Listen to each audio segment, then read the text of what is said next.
Oh, are we back?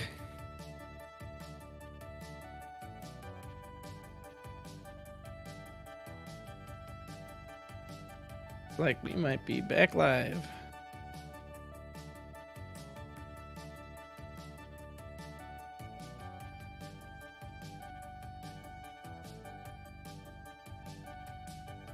Are you here with me, Matt?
All right, we should be back in business.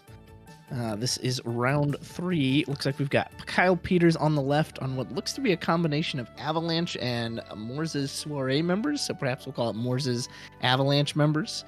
And we've got Chocobo Joe, Joseph Lachinsky on the right side as well, who also appears to be on Soiree. I mean, who knew this Soiree deck would explode the way it did, right?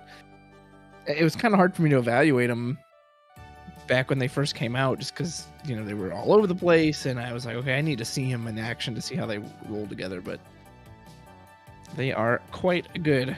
Curious to know why Kyle combined them with Avalanche and not just go one and the other. Perhaps he feels that together that they really achieve everything that they just can do even more when you team them up together. There's a Wedge. Is this going to be Barrett? Yep. There's Barrett. Which gives Wedge and Tifa haste immediately. Tifa might have been on there since last turn, but yeah, really nice. We can just break that Amber now. That's pretty sweet. Oh, wow. His own Tifa. So it almost looks like we have a mirror match. We have Avalanche Soiree mirror match. That's really funny. But Kyle seems to be in a much better position. I'll have to start, especially getting to break that Amber is very nice.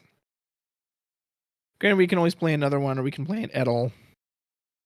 Bring out another one, but Wedge is going to have a lot of potential targets in this match. Everything is, or a lot of the cards are 4 cost or more, which means that Wedge is actually going to be a pain in the butt.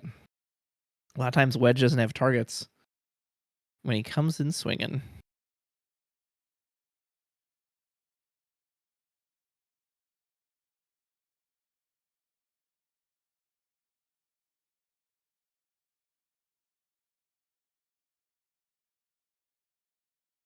Yep, there we go. I was like, we have Shantoto. This would be a decent time to drop it. It's because Kyle doesn't have enough to cast Amaterasu. And we'll remove all 3 of these cards from the game too. So we are going to go ahead and swap the Cloud in our hand for a Tifa using Barrett's ability. But then, yes, all 3 will get removed. And what do we top deck? So we've got a Tifa. We can play that for sure. That'll let us search out a Cloud. I think I see a Noctis in hand.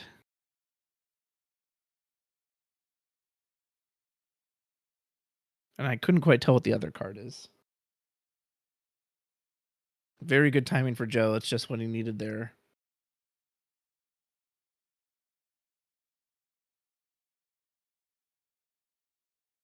And I can't really tell what's in Kyle's break zone, but huge that those cards get removed. Otherwise, a card like Cloud can just bring back the Barret.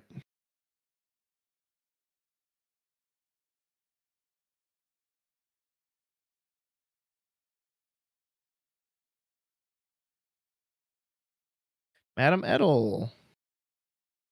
We actually don't have enough right now for Meryl's break. Are we going to use Amber? Yep.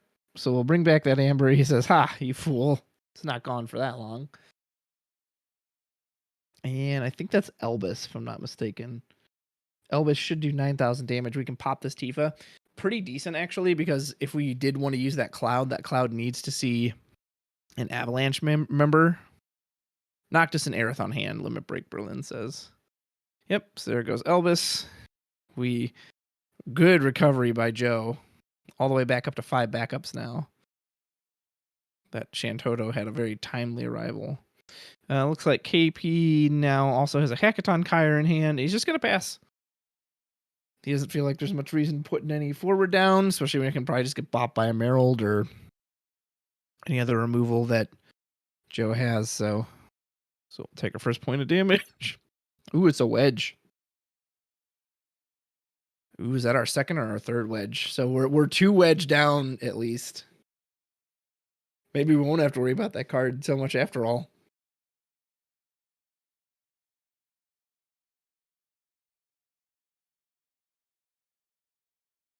Follow up with Kadaj. Oh boy. I hope that last wedge. Hope that last wedge isn't in the break zone. So he's gonna go ahead and take a look at what we have. Kadaj, a really effective card against Avalanche and Soiree, which have a lot of recursion. Yep, so we're going to go ahead and remove Tifa and Jesse, and we're just going to say, hey, I'm not going to let you rely on getting these Avalanche members back. Kadaj will, of course, remove himself from the game. Great recovery by Joe, so now it's the pressure's on Kyle, too. To kind of catch up to Joe's speed that he set. We have an Amber. I can't tell what that card is under Kolka. Hold on. See if I can. Looks like it might be Elvis. Yeah. So we do have 2 Soiree members. Hey, there's Aerith.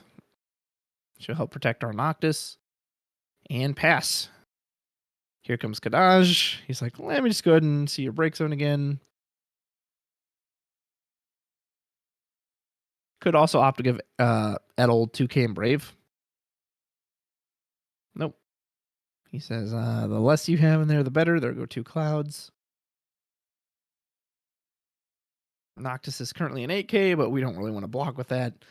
We want to keep that card alive so we can start the party attacks going.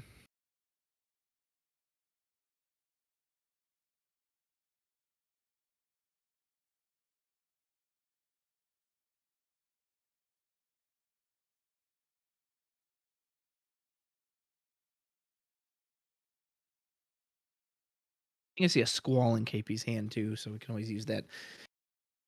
Anyone who's watching, you'll have to let me know what you think of that Squall card, because I honestly find it to be very hit and miss. Like sometimes it really puts your opponent in a situation where, you know, they basically just have to suffer the effects of it. But there's other times that, and there's another Tifa. We were just getting rid of all these Avalanche members. That's okay. That's all we're gonna do. We're gonna leave up our backup line. So if we have Amaterasu in hand, Joe not feeling any pressure, we can Amaterasu this Noctis if he tries to party attack with Aerith. If we get an Avalanche member, we can stop the Cloud.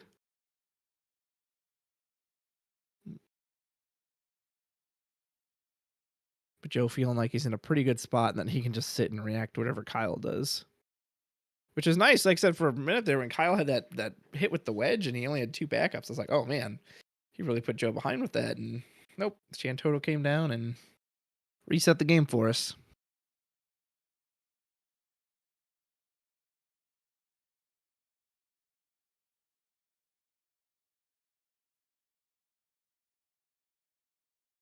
I mean, KP, he is probably doing his math right now and seeing, okay, what do I have left? What have I lost? What Avalanche members can I potentially still get?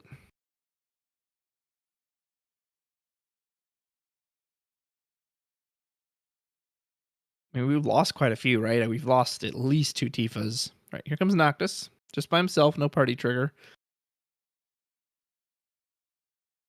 I almost wonder if you block here. I mean, I don't know if he has, especially if he's got like another Edel in hand, he can just drop down.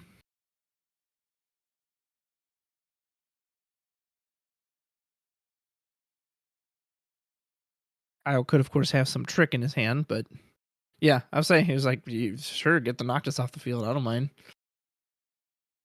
And there is Biggs. Are we trying to climb the tower to Shinra? Because these Avalanche members are just dropping off left and right.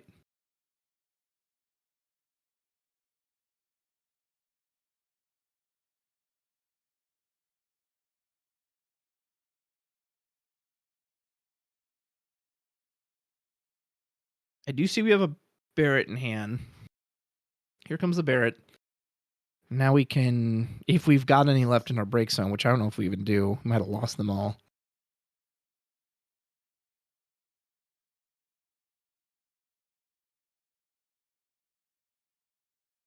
Dodge will come back. See if we have anything else we want to remove. Could get rid of that Amaterasu in case our opponent has a Terra. Way to pull it back. I'm honestly kind of surprised Kyle just went in with the Noctis. I wonder what he was trying to achieve there.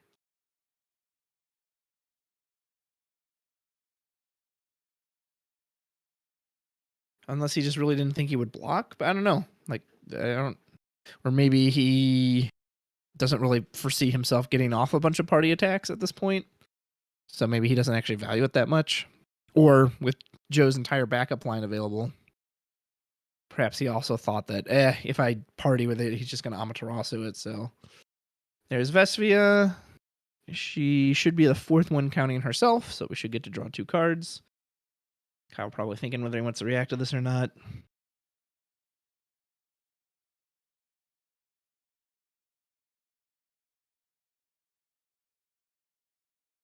He's checking the brakes and he's like, okay, if I let this Vesvia go through, what else? Because he's probably trying to hold on for the Edel, for in case another Edel comes down and Amaterasu that.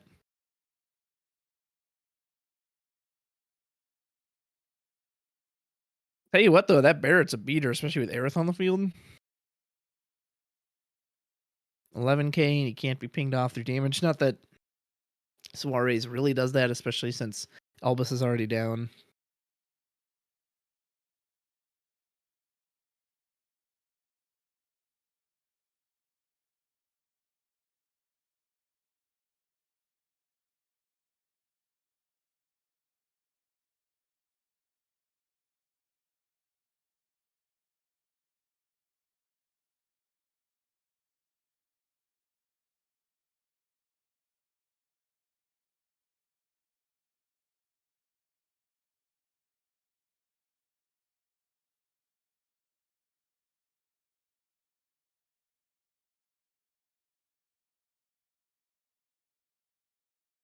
And there is, I can't actually tell what that is. Oh, that's Cloud. Is that Cloud Pod Cloud? Interesting, we're running that one. So maybe we're not full in the same Avalanche?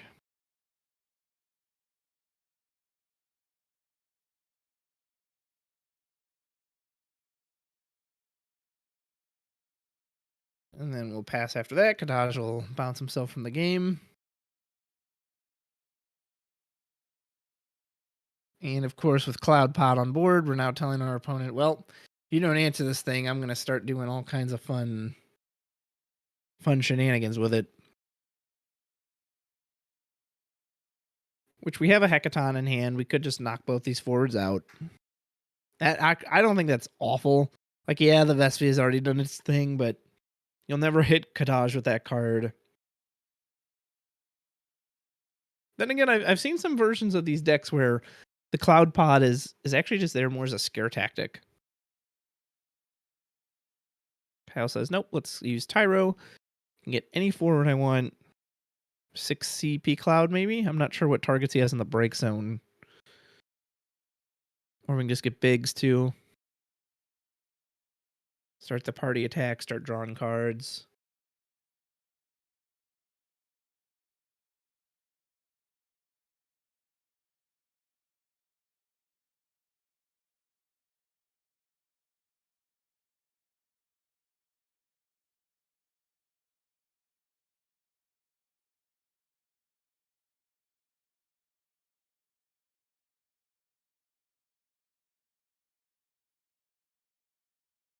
We have a Jesse in hand as well. It looked like we could drop that and really put some pressure on.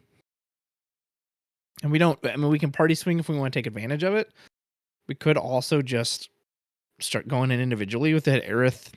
We've got 9Ks and Barrett's an 11K. And especially if Joe didn't block any of it, I mean, he'd put him up to 5 points of damage. I almost wonder if that's a better play too, because if Joe does have Amaterasu in hand, we can cancel and kill. Well, no, we won't kill because of Aerith, but we can like prevent the ability. But it looks like KP's preparing to party attack anyway. That is how you get your value. Yep, so he will draw a card, and he can either search for a cloud or play a cloud from his hand onto the field.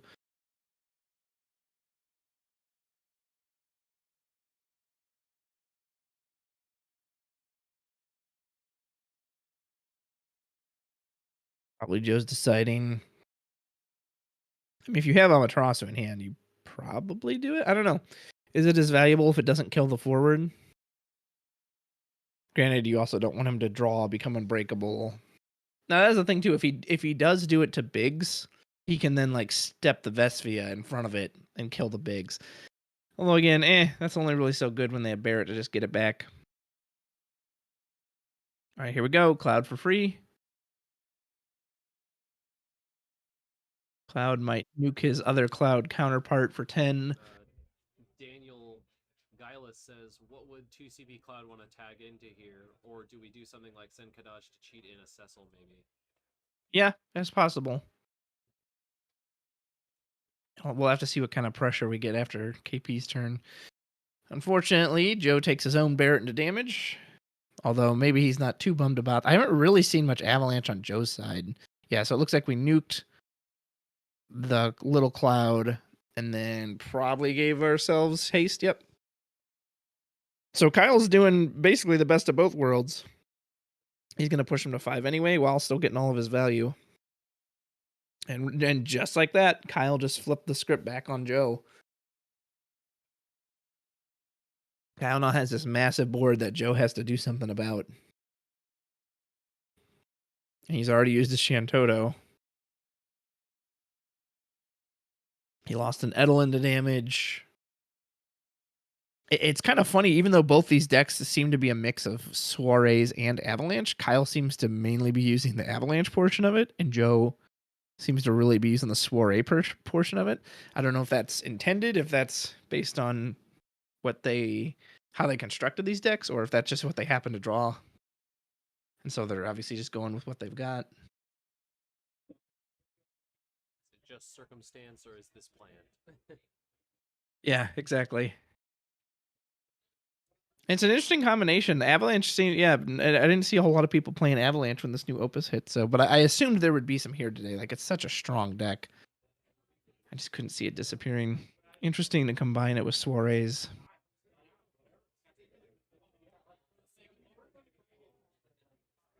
But Kyle, looking at his too, it could just be Amber's just there to search. Again, it can search out a backup. A backup search and a backup is always good. Yeah, Joe's in a pickle here. He's way behind on damage, so he can't just attack and push through. That won't accomplish anything. He's got to find a way to... In particular, he kind of needs to get this Barrett off the board.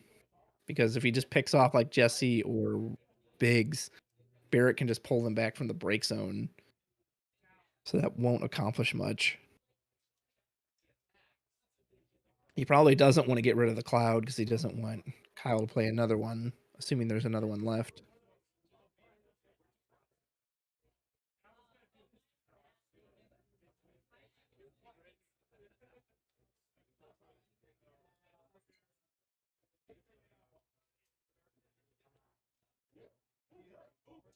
He says the commentator that's not Travis is a little quiet, by the way. Don't know if that's intentional or not.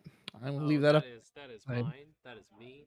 I'm probably a little bit quieter just because I had to push down my mic volume so you don't get literally everyone talking right on the other side of this room. Nice.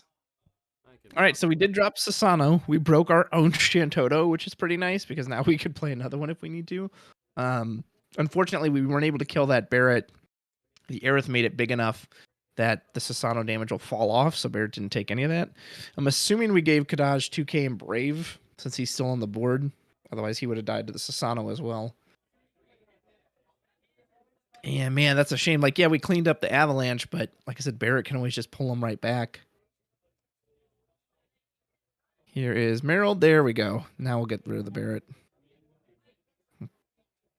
Kyle opts not to use the swap before he goes. Here comes Kadaj. Poke. And ooh, Amaterasu. That always feels good. That's one less one we've got to worry about. Here comes Emerald. There's a Squall. That's nice not to have to worry about that. There's Sasano. Yeah, I don't see what that... Hackathon Kyre, nice. Well, all right, now Joe.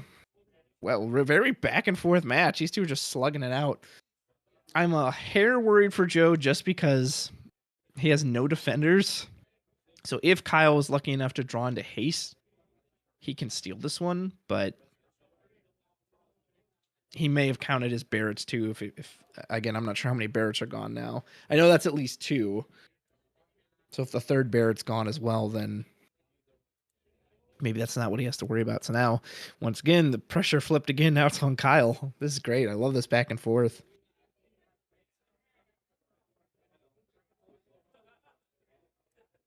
Two TCG Titans just slugging it out.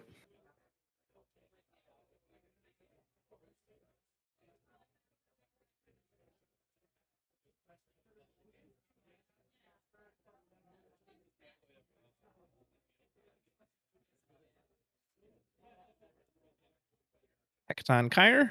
We'll wipe the board. Oh, did we miss Dragon? I think we countered with Miss Dragon, just said, just stop that. Yep, and that's it. Kyle's just like, all right, well, that was my only shot, was to... Hackathon Kyre would have taken 1 point from Kadaj and tried to draw into something else, but Joe had that Miss Dragon in hand to say, nope. Well played by both gentlemen. That was very back and forth. Really, really funny that they both are using, again, some mix of Avalanche and Soiree. Morze's Avalanche members, as we'll call the combined version. Yeah, nice. Really well played by both gentlemen. That was a good one. Really, the way those turned each round, it was like, oh, wait, Kyle's totally in control. Oh, no, Joe's totally in control. Nope, never mind, Kyle's totally in control. No, Joe's totally in control. Just kept flipping back and forth on a dime. I don't know what Joe's record was. I heard Kyle was 2-0, which if they're facing each other, then they both should have been 2-0. So that should send Joe off to be 3-0. Kyle fall to 2-1. And that is it for round 3. I'm not sure how much time we've got left in the round. That one went on for a little bit, so let's see. Yeah, we're probably close to time. Yeah, it looks like I haven't heard him call the 5-minute timer yet, so looks like we should have at least 5 minutes left. Awesome. Yeah, he's been trying to get him out, make sure that everybody knows they've got time. Got a comment that says, I feel a little bit justified in predicting Avalanche Soiree was going to be a thing. Yeah, props to you. I hadn't even considered that, so you found that. It really seems like Soirees just kind of fits with whatever you want it to.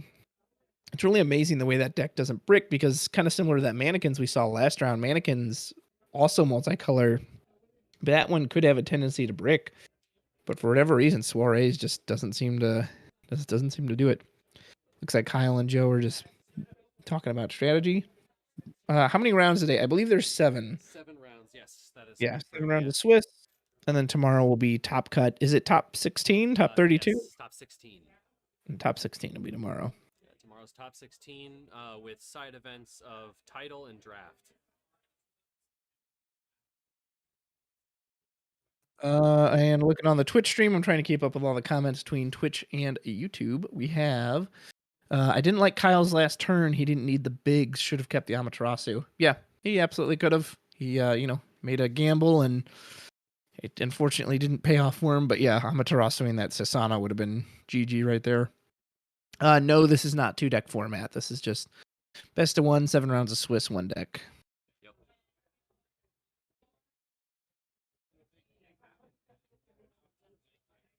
All right, since that's the end of round 3, your boy's going to go take a break just so he can rest up, and I will be right back. We'll be right back.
Time in round was just called. Time in round was just called. So we should be coming back just a little bit longer.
Okay, we're beginning the next round. I am pulling the player's name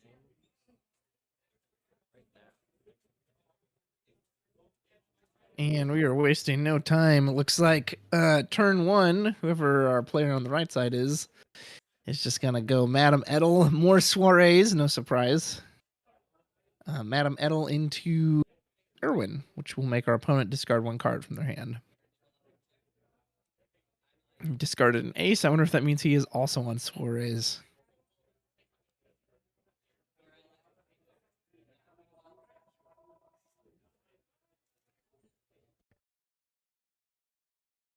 Thank you for calling the Haven Games.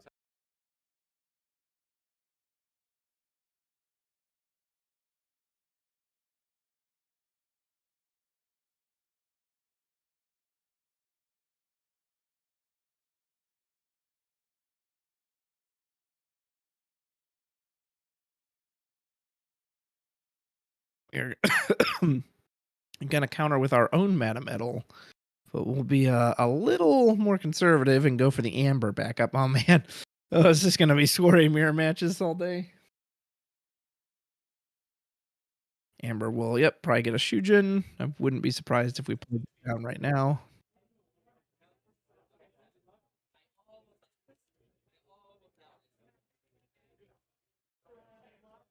We do have the light, so I wonder if that's Greg Cole on the right there. Yeah, I'm waiting on my computer. Our tabletop TO on my laptop is timing out. I'm gonna go up to the front and just ask them, and then I'll get them back here in just a sec. I think it might be Kyle McGinty on the left, possibly. But either way, he discarded a Kusith, put out our Shujin. Oh, baby. Tyro EX burst. Don't mind if we do. I mean, you can't go wrong with a Merald, right? Have Merald just come in and pop that Edel. And whatever else you've got in there.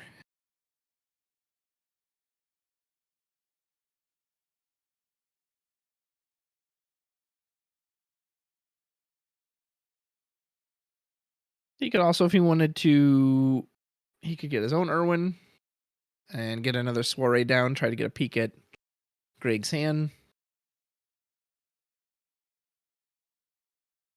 Guess he could go Vesphia. So the thing is, he'll only have 3 unless he can get down the, what's it called? Like the Elvis backup. If we can get another soiree out there. Yeah, someone believes it's Kyle McGinty on the left, Greg Cole on the right.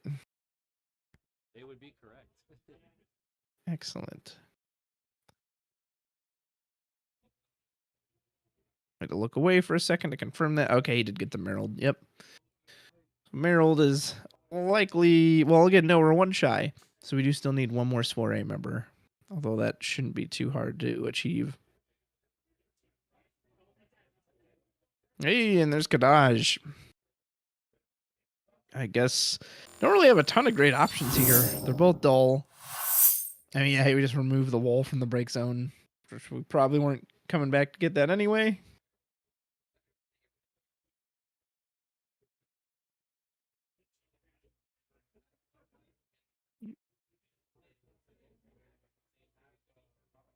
And double burst. That's got to feel good. Although that second one didn't really accomplish anything. But Tyro, cannot go wrong with that guy.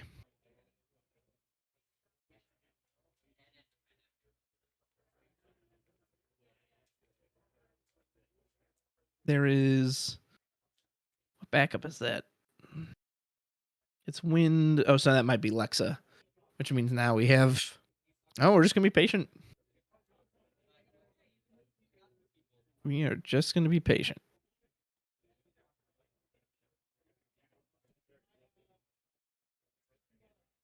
So now Greg's in a position he needs to think, okay, do I just go, full out on the aggression, hope this guy doesn't have anything like a Shantoto?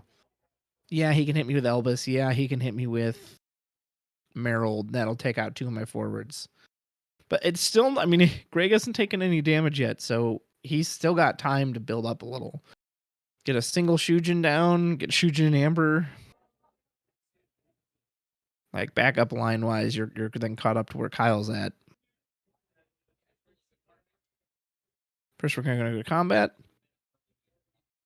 I'm kind of surprised Kyle doesn't want to block either of these. Well, there you go. That's why, because he's like, nah, I'll just EX burst into Oblivion. There's the third Kusith. Is this the fourth EX burst? Oh my god, it is. Oh my goodness.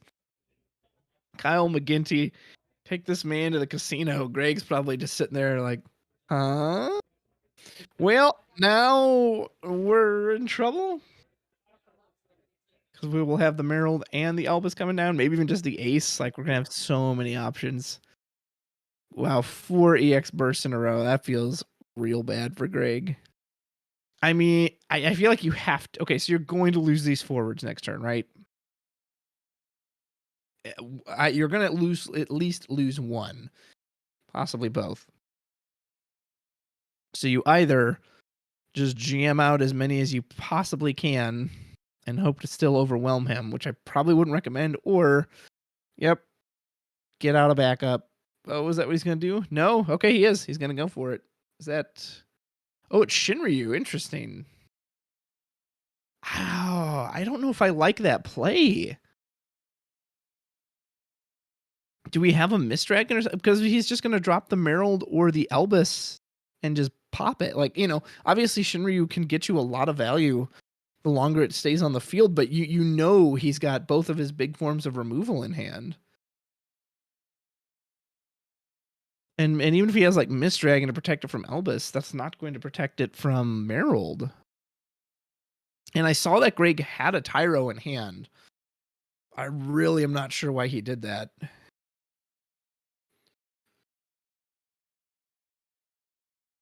Yep, there's Elbus. Just gonna blast. Yeah, there goes Shinryu. He didn't last long. He did not last long at all. Again, I understand the idea of like, well, hope they don't have it, and you're just gonna try to like force something out. But you knew he had both of them. You knew he did. And I know Greg had the Tyro in hand. I'm not sure why he didn't just play the Tyro. Maybe he felt this pressure of, well, I've got to go all in. Like, it's too late. I'm already committed to this aggro line. But again, he even with all those bursts and everything, he hadn't hit him. He hadn't taken a single point of damage on his own yet. And there's just too much removal on these decks. Like, there's no way. Here comes Cecil. And Cecil into Merald. Yep. We'll go ahead and break Edel.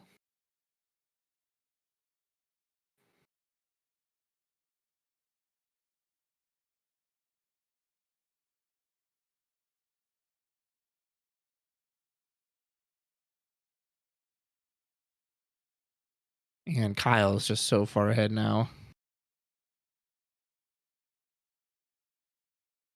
Did Cecil die? Oh, did we hit? Okay, we hit Natomos EX Burst. Well, at least Greg's getting a little of his own EX Burst in return. That's got to feel good.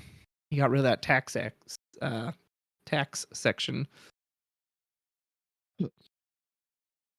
Yeah, man, I really... Because Greg paid 5 last turn anyway. I really wish he'd gotten the Tyro down. He would have been color fixed. He could have gotten whatever forward he deemed best. He could have gotten the second Edel.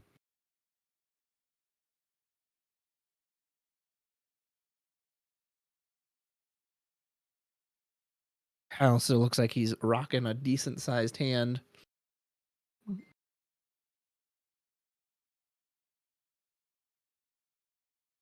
Oh, can anyone hear me?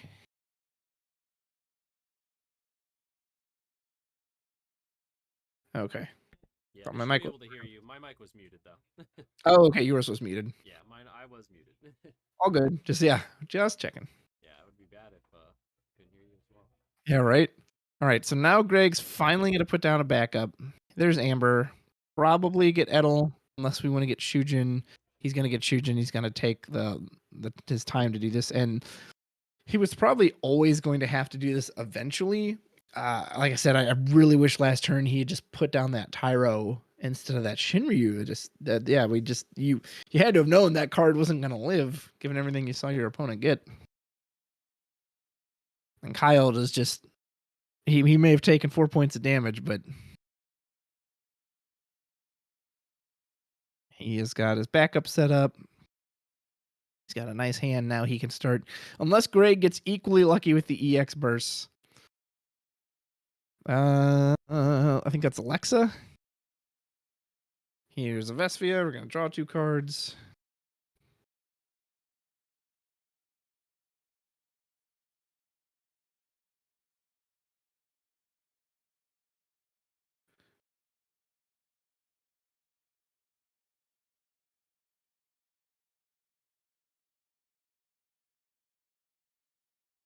And Aerith.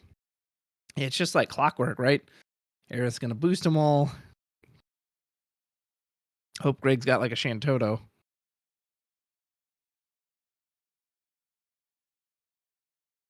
So otherwise, this match is gonna swing back in a hurry.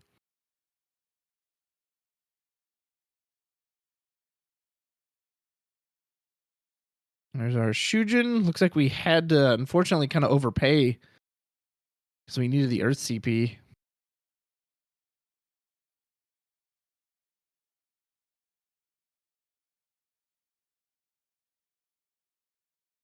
And our own Elvis.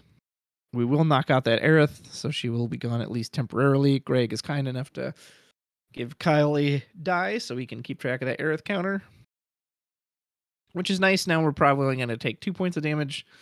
See if we can't get a little return luck on the bursts. But it might just be a little too late for Greg to come back into this one. Oh, is it another Atomos? Wow. That feels good. Interesting he opted to kill the Merald, which already swung. He could have killed the Vesvia to prevent another point of damage. Maybe he was afraid about another one coming down. Ervin's going to rip a card out of Greg's hand. The last card, so now Greg's unfortunately in top deck mode. And here comes Tyro. Yep. Hopefully it's not too little too late at this point.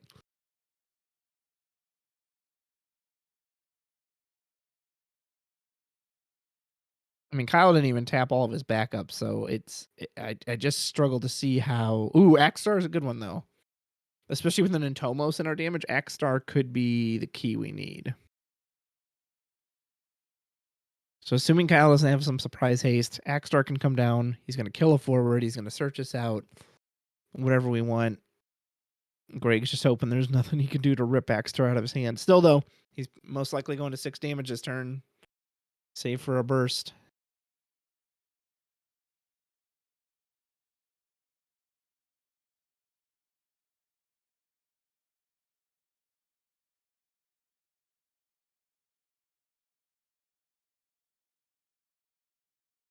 I think this is it's probably what makes one of the many reasons these soirees are so popular and probably as strong as they are is that since they're all just loaded with these entry abilities, does it really matter when you kill it with an Atomos or any kind of removal? Because your opponent's probably thinking, cool, now I can just play the next one.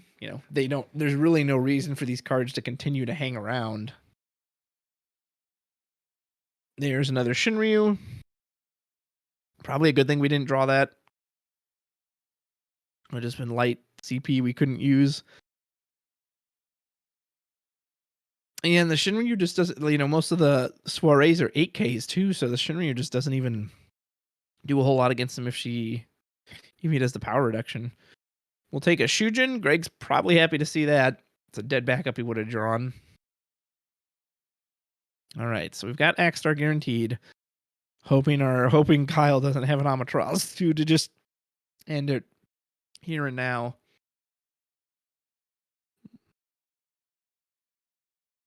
Here's Axstar.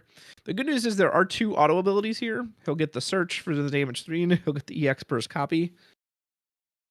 So if he Amaterasus, he can only stop 1. We do have Tyro 2 to help keep Axstar alive. Although with Aerith, I think she's still got 2 more turns on her. No, he just lets it go. We're going to search for...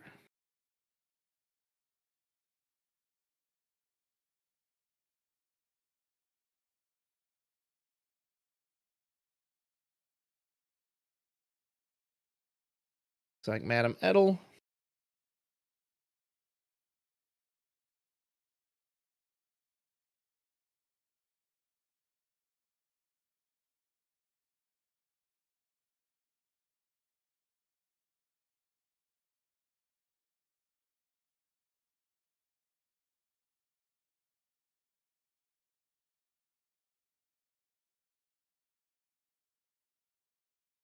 And then now we're probably trying to copy a Tomos.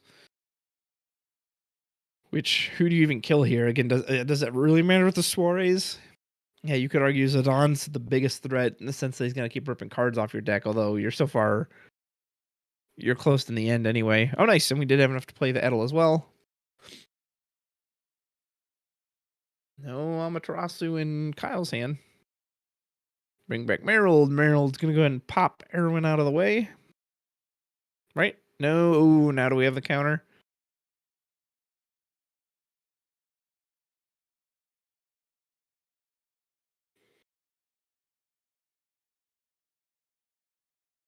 I mean, he got Amaterasu to prevent the break, but it won't take the damage, right? Because it doesn't take... Oh, nice, Titan. That's a pretty good one. Yep, so we'll have it fight the Merold. Presumably he chose the Erwin, which was going to die anyway. So it'll make sure to take out the Merold with it. That is battle damage or fight damage, whatever you want to call it. So it will get around the Edel's protection.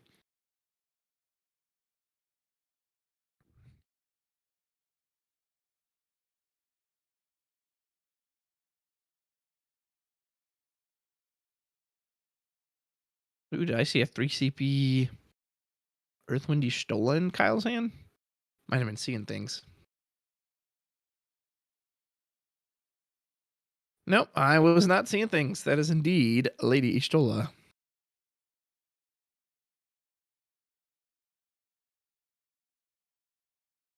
Which is great. There we go. There's Squall. This one's going to be over. They can't even block the Ishtola. Greg also has no cards in hand. Oh, so Squall's getting a double attack. Ooh, that's unfortunate. That's game, baby. I mean, he'll get his backups back. That doesn't really do anything. He can keep something alive. But yeah, it's over because he can just go with the Ishtola, and that's it. Kyle will take this one. He had the superior soiree in this matchup. I'm assuming Greg didn't. Excuse me. I'm assuming Greg didn't have any backups early. That's why he just went with the aggressive Edel play on turn 1, which really isn't bad. You know, it only costs you 3 from hand, gets you 2 bodies on board. He got to get a discard. So I think that was fine. I think really that turn was with the Shinryu was probably his biggest misstep. That I think he correctly realized I'm not going to be able to just get him to 7 off of just these forwards. I need to start building up, and he did it, but he just did it 1 turn too late. And again, seeing that we knew our opponent had Merold and Elvis in hands, like there's just no way no way that Shinryu was going to survive. Congrats to Kyle for his victory.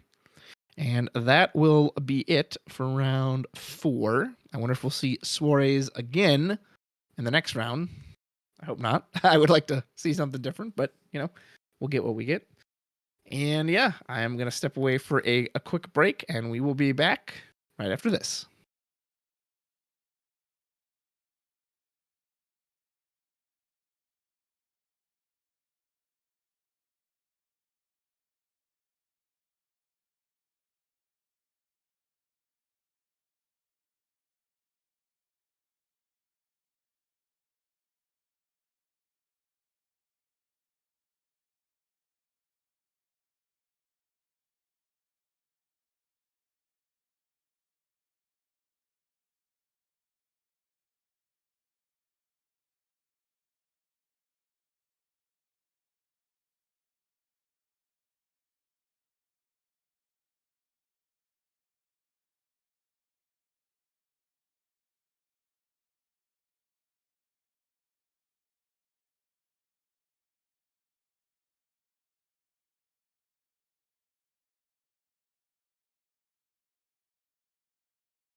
There is currently 5 minutes left in the round, so we're looking at least 5 more minutes until we can get all the match slips in and then start pairing round 4. Round 5.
Okay, everybody, just a little bit of an update here on why we've been in such a long holding pattern.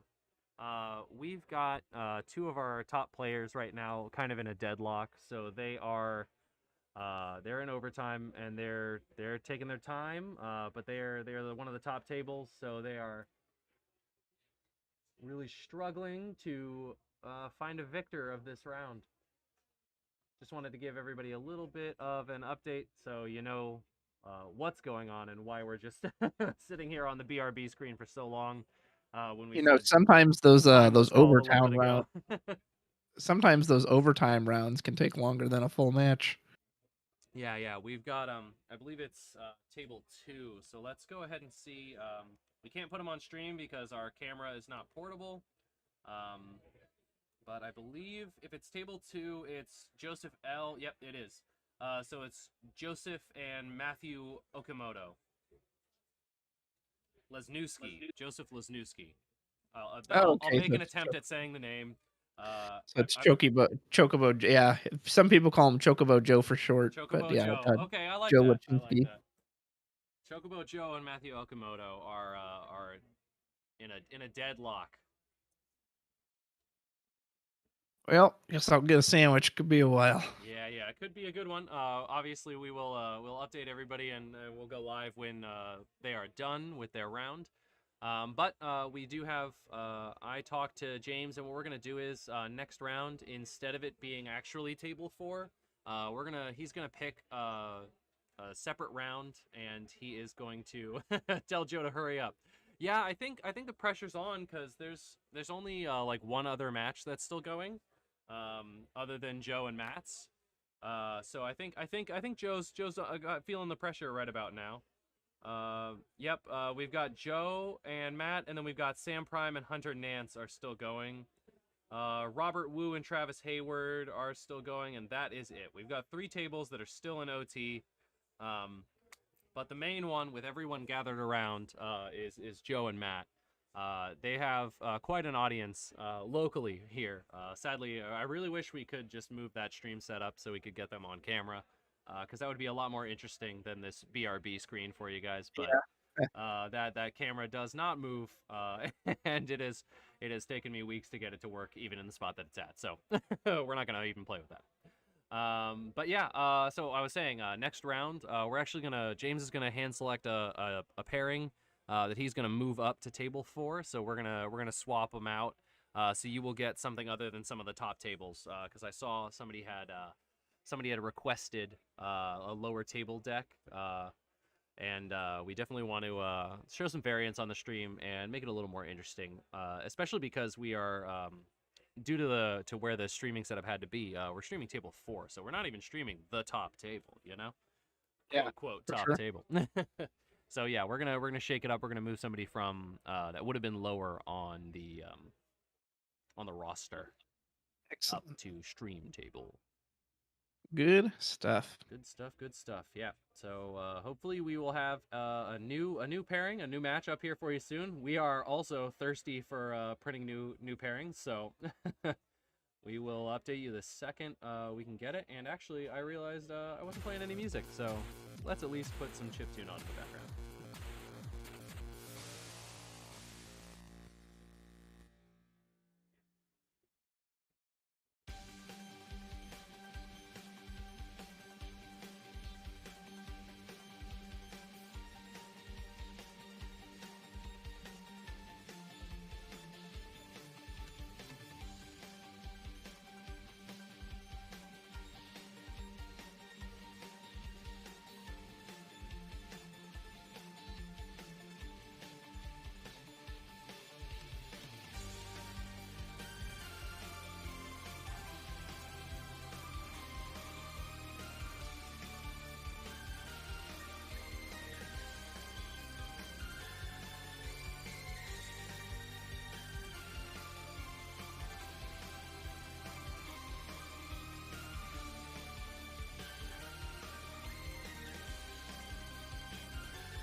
Okay, pairings for round 5 are up. They are all getting, looks like we're still a little disorganized, but round 5 has been paired, which means all the results are back in. Let's, for the time being, we can just go ahead and talk about who won between Matt and Chocobo Joe. Chocobo Joe got the win.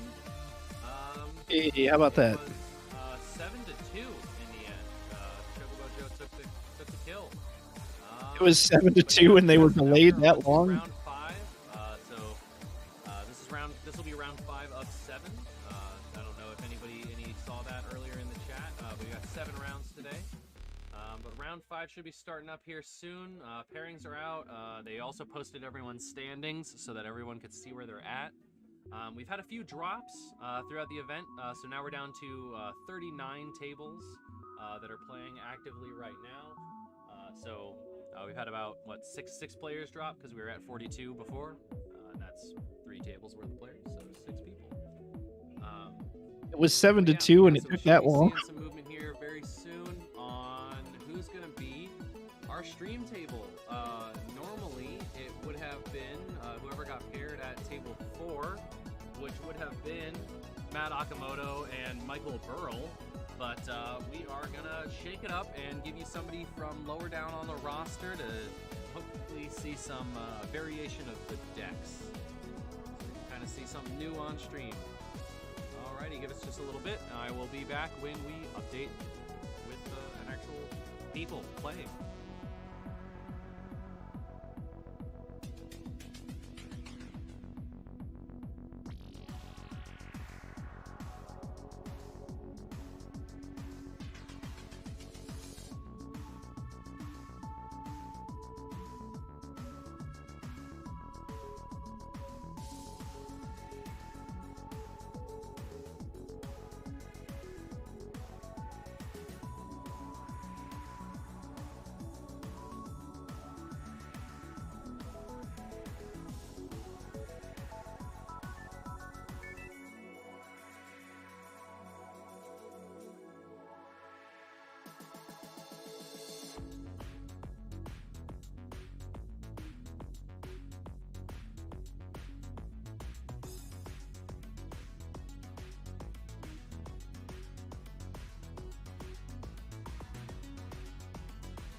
Okay, we're getting some people setting up.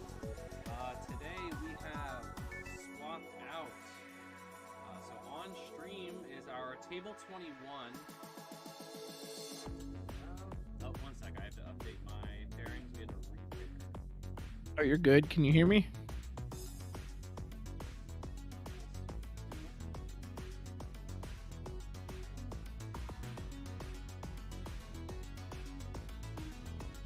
Matt, let me know if you're able to hear me. One moment, I'm just going to go ahead and get the players' names, make sure I have it correct here. Yep.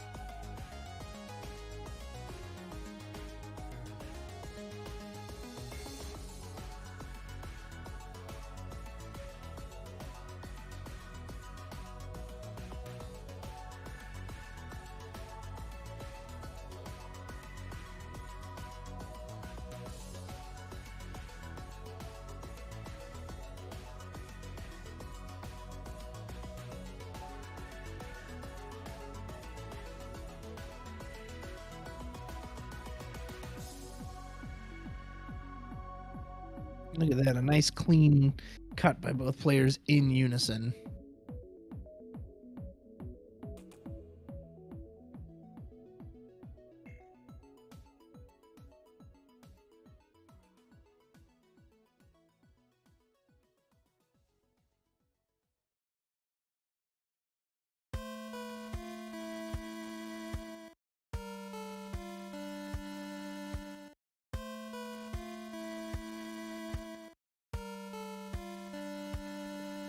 All right. Okay, so yeah, what we had happen was Tabletop TO had a little hiccup.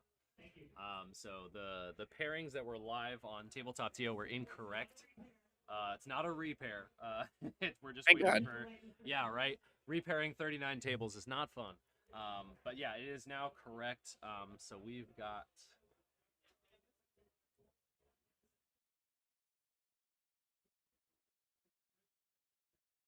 Okay, so we've got Amethyst Row on the right side here, which I will update now.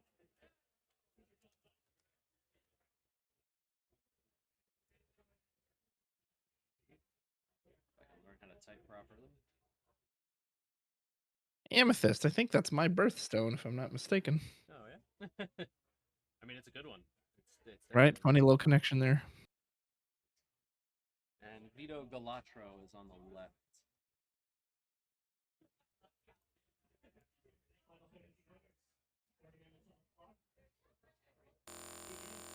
The 30-minute timer begins now.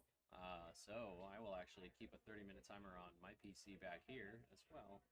I think I got a peek of Vito's hand. Looks like he might be on Samurais.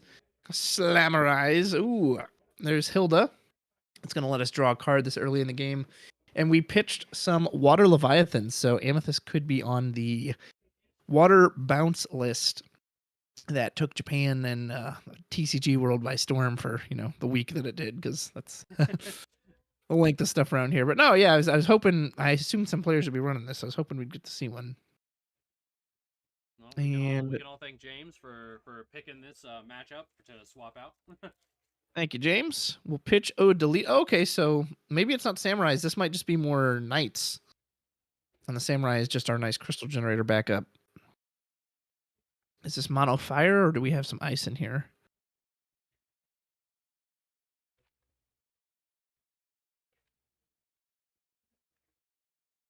Can get rid of possibly a Lilty for a Samurai, get a second crystal. Or no, I'm not 100% sure what that card was he discarded. Let me check the... Oh, it's a 4 CP Samurai. Okay. Well, then this is... Maybe it is Samurai. I don't know. Trying to find a deck list for these two players here. We are going to hardcast Sildra, go find Yuna, all important backup in this matchup, as well as we could get one of our forwards. Yep, we'll go ahead and grab Folka.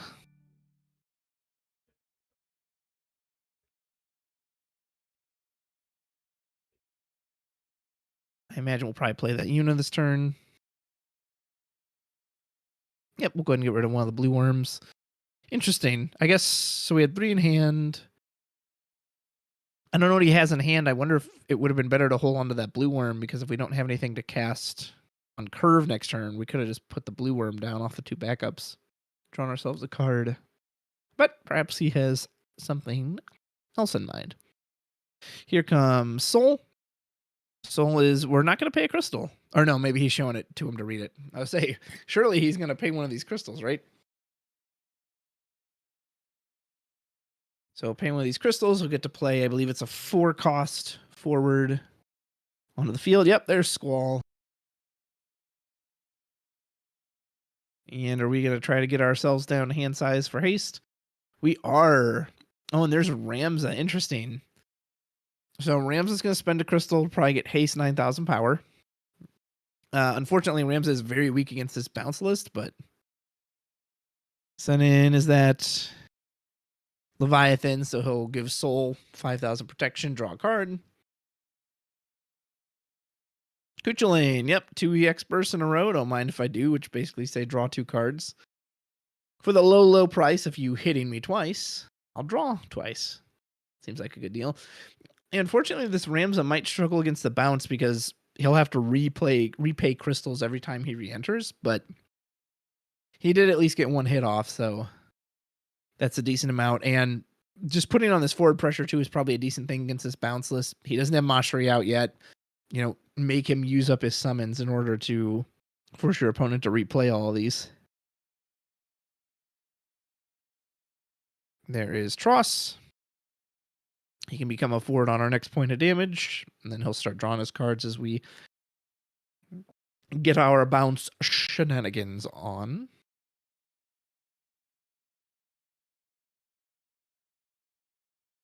We got some chat. Interesting, he discarded the Sam instead of the Phoenix. What's his plan for next turn? Soul always. Awful luck for fire there. That's extremely bad for the EX burst. Yes. That happened in Greg's, the last match between Greg and Kyle McGinty. You know, Kyle will get 4 EX bursts that, you know, really put him ahead. There's Mashri. All right, so now we can get into some shenanigans. I'm not sure how much ammo he's currently got in the break zone, but we can start to control the board here. Soul's really already done what he's going to do, so you can just leave him out there. But you'll definitely probably want to bounce Squall and Ramza. You might not even necessarily care about the Squall so much. I mean, yeah, he's got one attack coming in that you don't want to block, but maybe you're fine just letting him go through. I can't tell how many cards Amethyst has in hand, possibly 1. Just enough to keep Squall from the old double attack. All right, we're going to attempt to move to combat. And will Amethyst respond? Looks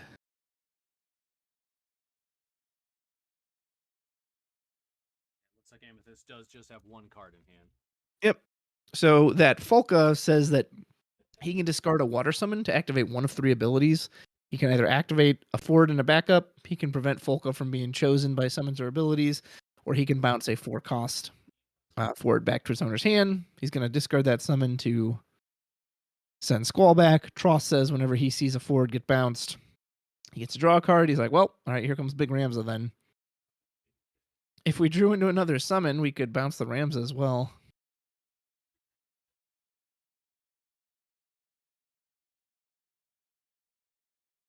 We, of course, have Mashri's abilities too, so we can just, yep. So we'll just exile 3 water summons from our break zone, send Ramza back to our hand. Yeah, unfortunately, that Ramza, because he's so crystal dependent, this is the type of matchup he just does not want to be in.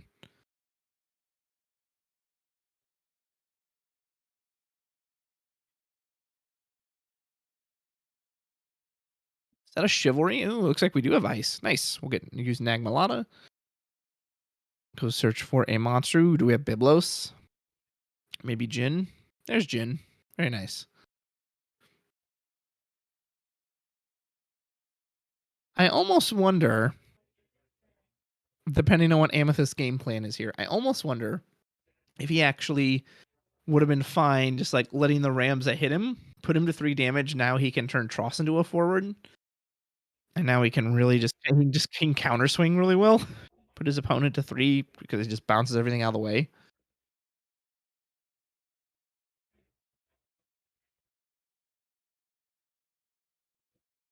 I do like that Vito is building up his backups. I think to beat this bounce heavy deck, you know, you've got to be able to go to combat. You've got to be able to swing in for a point of damage. Got to be able to keep that pressure. Yeah, well, and the more set up he is on his backups, the more he can. Ooh, I don't like playing that Squall there though. That's kind of that's kind of a weird choice. So he pitched the Jin to do it, and the Jin only costs 2. And what's nice about the Jin is because he can become a forward at will on damage 3. He can potentially dodge, you know, EX burst or certain other things. And we can just bounce the Squall at any time. And for now, it's just sitting, you know, again, I don't think he cares that it's a blocker. I don't know. That was an interesting choice. Yep, so we're going to cast the Tomos, which only costs 1 CP, which is absurd because Mashri and Yuna both lower the cost. So he has to sacrifice a 4. Of course, he will pick Soul.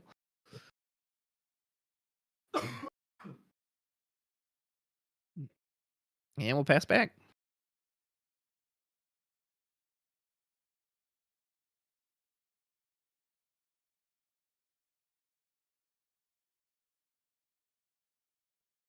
Ooh, there's Laswell. Everybody's favorite knight. So Laswell will go ahead and dull freeze one of our opponent's characters. I wonder who the right choice is here. Like, I don't know if you really care about the forwards. I don't think you need to dull freeze them. No, he's going to. He's just going to get push Folk out of the way. So I wonder if the backups would have been better. But I don't know, though. This deck's so cheap. Like, maybe you don't really care about the backups either. It's just with the forwards, like, what was he going to do? Block with Squall? And not that Squall's ever going to get to attack anyway, but maybe that's why. Maybe he anticipated, well, Squall's going to get bounced. Let me just go ahead and take out a forward. I'll keep the pressure off. We pitch the Squall to put out... Is that Cyan? Looks like Cyan. So we're going to go search for another backup, most likely.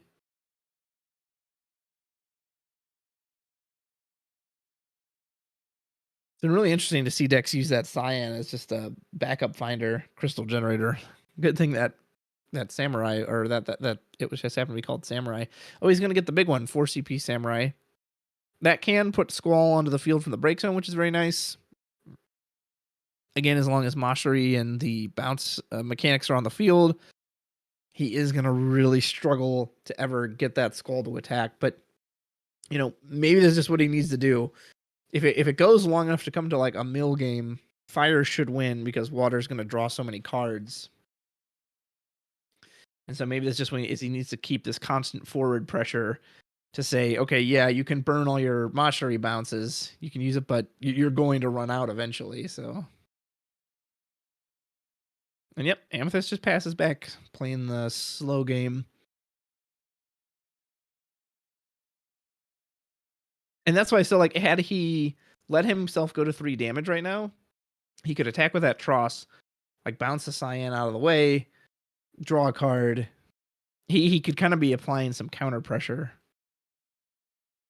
Whereas right now, he's kind of just being purely defensive. Yeah, this is chat round 5, yep. But maybe he doesn't care. Maybe he's like, nope, I've got the water, I've got the bounce. Looks like we've got, I think, 4 Samurai total, so we're going to do 4K to the board.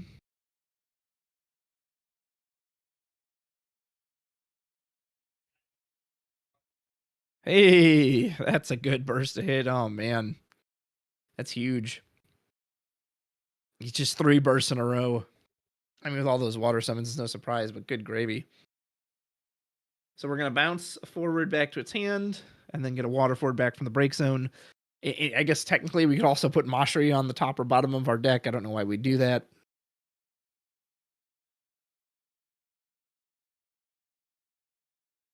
Yep, so we'll bounce Laswell back to our hand. Bit unfortunate as he already tapped his ice back up. So chances are he's not going to be able to replay Laswell this turn.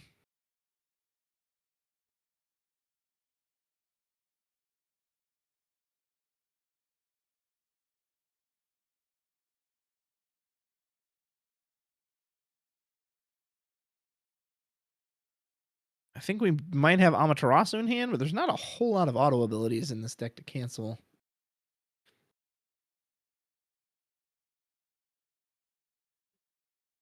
Oh, they might be having a judge check the Leviathan. I was like, I don't think you can just remove that from game randomly.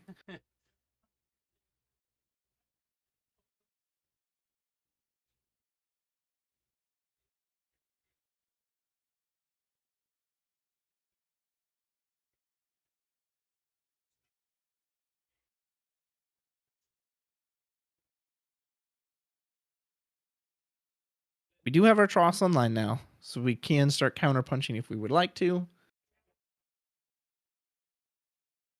It does look like our break zone is a little thin. I don't think we have any Mashari triggers currently.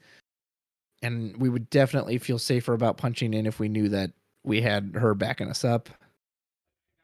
And here we go. Time for that counterpunch. Here comes Mashari. Gosh, we would love a return EX burst here, wouldn't we? that our opponent can't respond to. Hey, asking you shall receive. Is that Chivalry? Okay, so we'll get Chivalry back from the break zone. That might have been our only summon in there.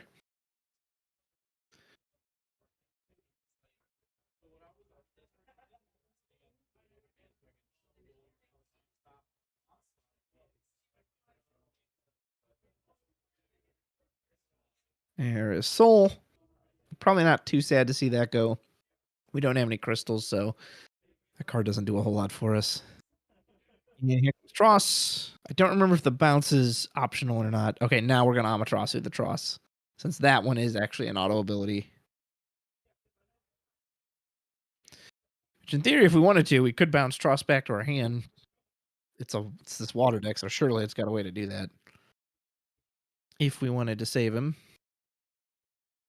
Oh, Matt, thank you so much. It's so much easier to see. Yeah, I realized that if I made that one screen, it would be easier to actually see.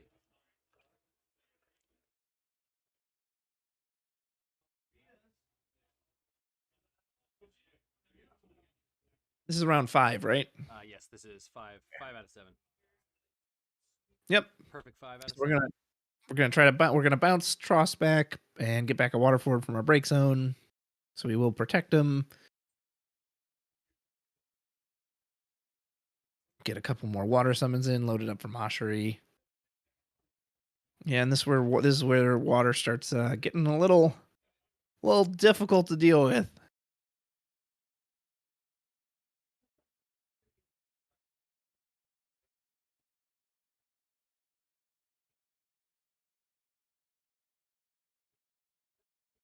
Aw, hate to see Tidus. Oh, okay, we pitched Tidus for Tidus. Missed a Would have liked to have had that Amaterasu to deal with that card, but nonetheless, this will help kind of just push our opponent, knowing there's one card that's going to keep going through. We certainly don't want to choose it unless we're trying to deck our opponent out. Yep, and then we'll just cast it almost, so Ire needs a big turn here. A board wipe would be pretty solid. Sasano or Philia. Again, make our opponent waste the bounces. I think he's got at least one in the break zone for Mashari. But even so, he could probably only save one of his forwards. And here comes Tross again. Yeah, it really seems like Amethyst is kind of taking over this game again.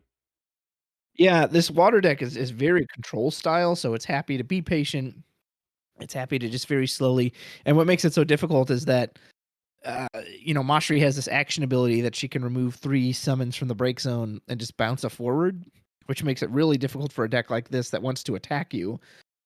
It needs its forwards to be able to go in and actually attack and hit you for a point of damage. Makes it really hard for those to ever pull that off.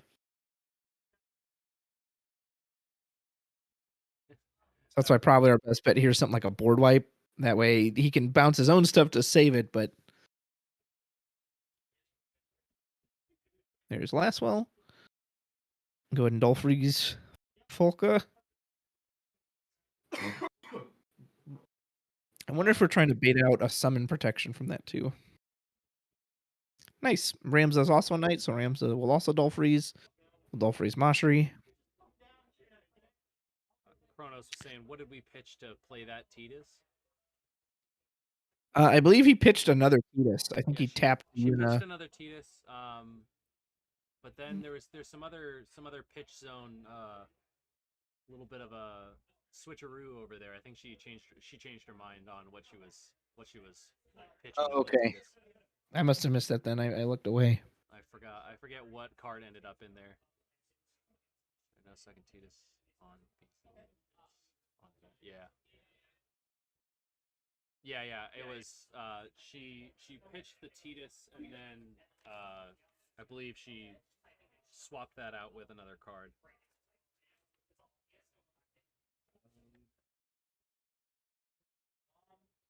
All right. Just going to get in. Tidus is unblockable.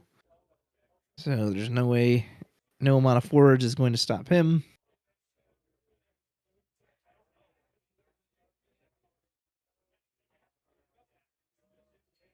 We discarded another Tidus. Ooh, Remora, which only costs 4, which feels great. So Remora's going to choose a forward. We'll draw a card, and then we'll reduce that forward's power by 2,000 for every card in hand. He's got mucho cards, so this last well is going the way of the dodo bird.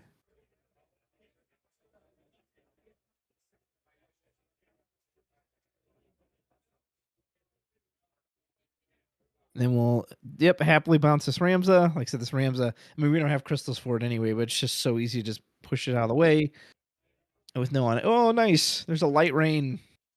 That's cool. So it looks like this is definitely has some Knight's flavor to it. That rain's such a cool card. Although, again, it's got to be able to attack. So if your opponent can prevent that from happening, and sadly doesn't do much.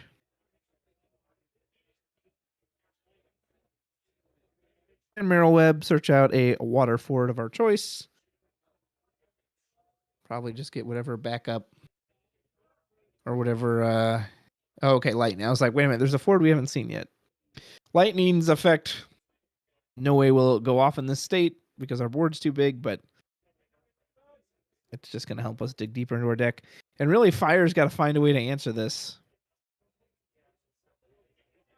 And I don't know what that answer is. Possibly because it doesn't exist. His best shot is to drop a Sasano, Ophilia, clear the board. Presumably, he'll use the Mastery trigger to save the Mastery at least. Chrono says, bro, the other game is spilling into this one. Yeah, it definitely is. We've also got a little bit of lag, sag, I should say, sag from the camera. The mount is a multi-angle mount, and it looks like whatever grip it has that's holding the camera, that's supposed to be holding the camera straight, is now slowly tilting down the table. So I'll have to go adjust that after this round. Before day's end, maybe we'd have a double feature. Yeah, right. We'd have watch a two games at once. half feature. Yeah. Yeah. We'll definitely have to get up there and edit that. But yeah. These matches are kind of spilling into each other a little here.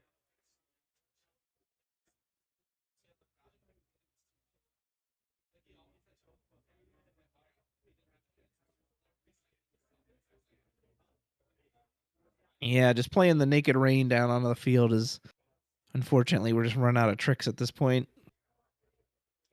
Could be looking at lethal. Next turn, the whole board's going to reactivate. Control LQ asks, is playing just 2 summons normal for this water deck? 2 backups, he corrects. Yes, yep. It normally plays very light number of backups. Really, the key one is Yuna because it reduces the cost of your summons. Yeah, the cost and reduction it really is all about summons more than anything else. It only usually plays around 15 or so forwards. But Mashri is just that strong, as she can turn all those summons into utility. All right, cast one of those awesome full art Terra promos that I wish I had. Get back an Amaterasu. We just passed the 10-minute mark in the round. There's about 9.5 minutes left, too. Gotcha. So we're 2/3 of the way through. Yeah.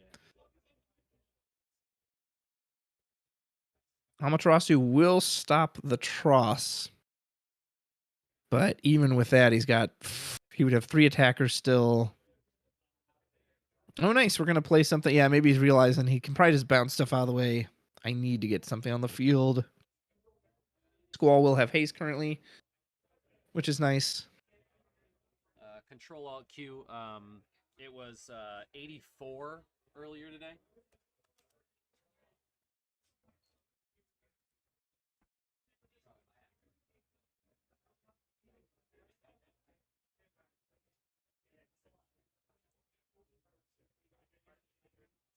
Yep, we will prevent Squall from attacking. Remove another 3 summons. That might be everything we have for our Mastery trigger. And we're going to replay Squall again. Because we just need everybody we can get. Because if we have enough bounce, we can just... Amethyst can just win the game right here. I don't think we have any Mastery bounces, but... any one of those summons... Atomos... and the Tross can bounce something automatically. Tidus can't be blocked. There's Leviathan. We'll bounce Squall. Poor guy. Every time he comes to the field, he just gets Right. Sent right back. Squall's like the guy who keeps showing up too early for rehearsal. He's like, everyone, can I? Ooh, okay, I'll be back. Never mind. Oh, go. Oh, it's not my scene yet? Okay. Next one. Yeah, right. I'll catch up with you later.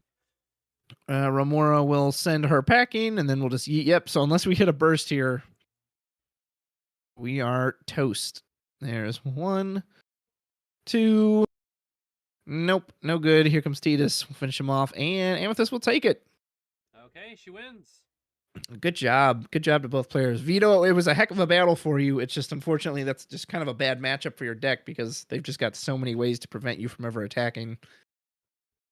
Yeah, control will do that. Slow you Yeah. down so you can't get that momentum. And he just doesn't have a lot of outs to that. But, he tried. He tried to keep pushing that pressure on. I mean, it was a good game. There was at least a good amount of back and forth there. It wasn't, completely just no, yeah. And I win.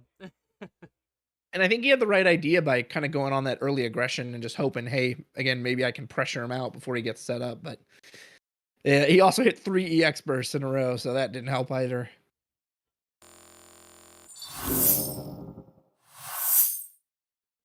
All right, we're going to put that BRB screen up again. I'm going to put a little bit of background music on. We've got 10 minutes. We had 10 minutes left in the round. We're at about 6 minutes, so you definitely won't see anything new for about 6 minutes, so feel free to go grab a drink, take a bathroom break, and then come on back. We'll see you again in 6+ minutes. See you in a little bit.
everybody. We are getting into round 6 of 7. I'm going to go ahead and turn off this background music. Whoop.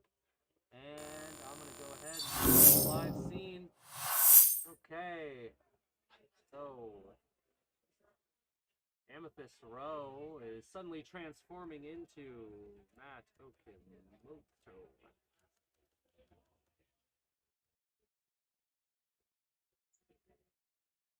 And who is our player 1?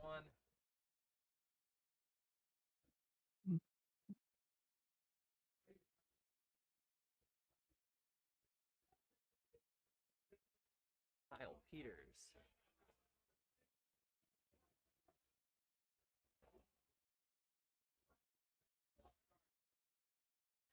Okay, guys. So we've got Matt Okamoto and Kyle Peters playing this round. Round 6 begins now. So 30 minutes on the timer. And round 6 is off. Woohoo! Here we go. So Kyle, we know from earlier, is playing that Avalanche Soiree mix. His seem to be very heavily on the Avalanche. I don't know what Matt is playing, but I know he loves his Earth Wind. So I'll be surprised if he's playing something besides that.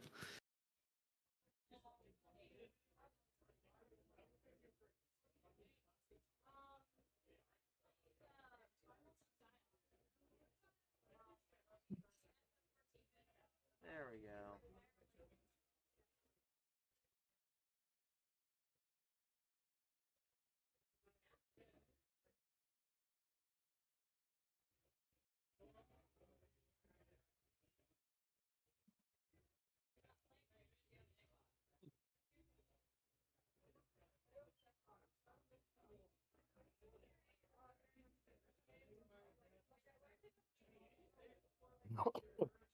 Excuse me.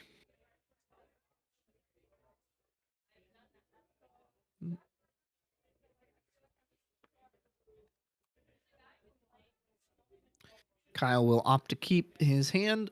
I do see an amber in there. So he does have one backup that can fetch him out another one.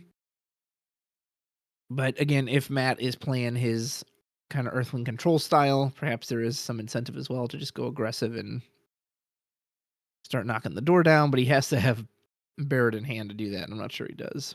Yep. So there's Amber. Likely we'll get out Shujin.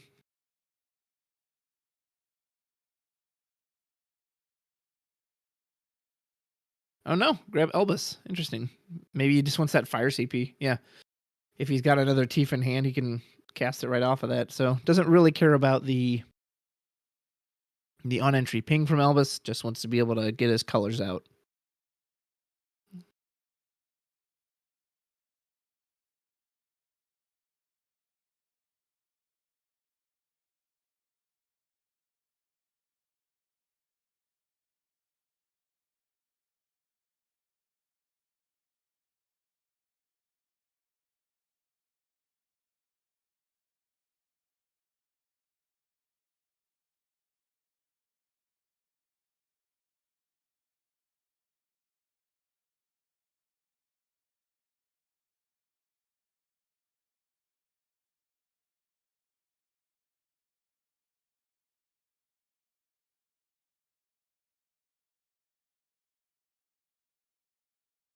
Looks like Matt's really not.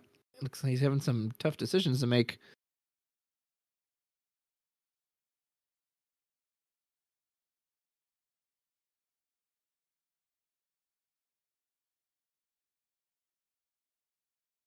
He's really mathing out these cards, which makes me wonder if he's going to do some big pop-off turn. Maybe he's trying to get 3 casts for New Zidane. I don't often see people really plan out their first turn, especially when the opponent isn't like beating them in the face. Oh, okay. So there's a Tomos. Yep. So this makes sense why. Now we're going to cast Nordstallen. It's the second cast this turn. So Atomos is going to reactivate that Nordstallen for us. Which then means, like, let's say we go search out Althea. We can play it on curve this turn, which feels pretty good. Man, turn 1 Atomos. That's got to feel nice. Oh, Tilica. So it looks like this could be the Matiski loop deck.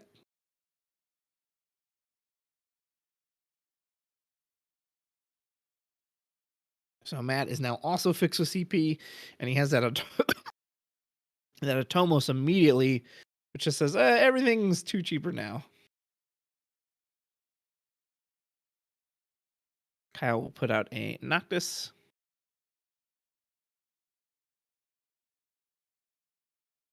There's also an Amber. It's crazy to see these soirees pop up in decks that aren't even about them just because of that backup searching. But like we said, backup searching backups feels pretty good. So if this is the loop deck, which it's got Tilica, because I'm assuming it is, Kyle's on the clock, right? He can't let this deck get to the point where it can ever start looping you. Because it does it all entirely on your turn. He's just going to lose right then and there. Nice thing is he does have things like Noctis, which can just dull freeze that Tilica to at least make Matt have to spend a little. Of course, he's got a Tomos, so maybe that really doesn't matter because he can just reactivate it so easily. But that might be enough to slow down his curve, right? If he has to wait for his second cast to activate Tilica, then use Tilica's action ability to reduce the cost of characters, that's 2 casts he's already used without it. So that could matter. There's a Zidane. You gonna play that Kuchaspel? Good Cloud. 4 Cloud, very interesting.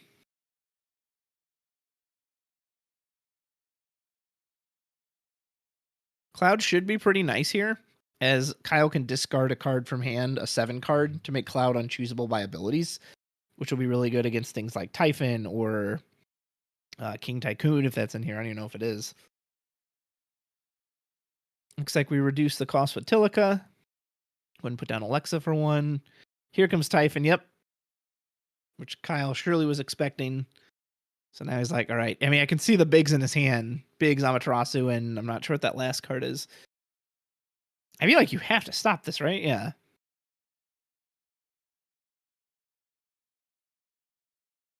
And Zidane says, let me see the top of your deck. Oh, Barrett.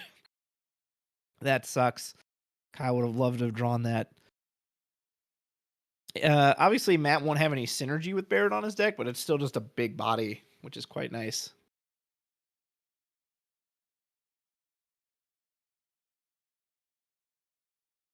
Zidane has haste. So he'll steal. Ooh, steals Hecaton Kyre. That's a damn good steal. And Cloud will happily block that. Now, Matt did dump his hand for that, so Kyle's going to have free reign to do whatever he wants this turn. He's got the Cloud. He's got the Noctis. There's currently no forwards on Matt's field.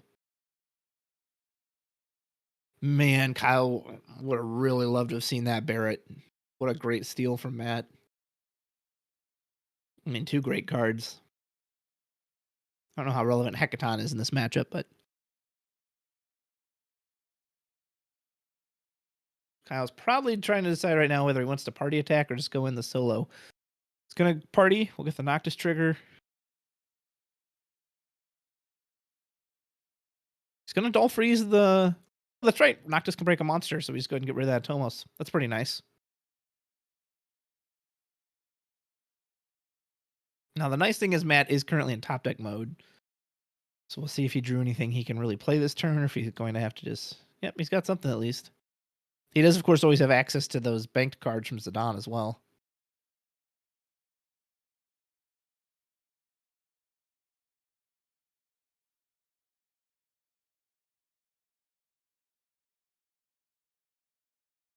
And that Cloud's only an 8K right now, so without a 7 discard, he can actually kill it with the Hecaton Kyre. Yep, and Matt might be thinking just that.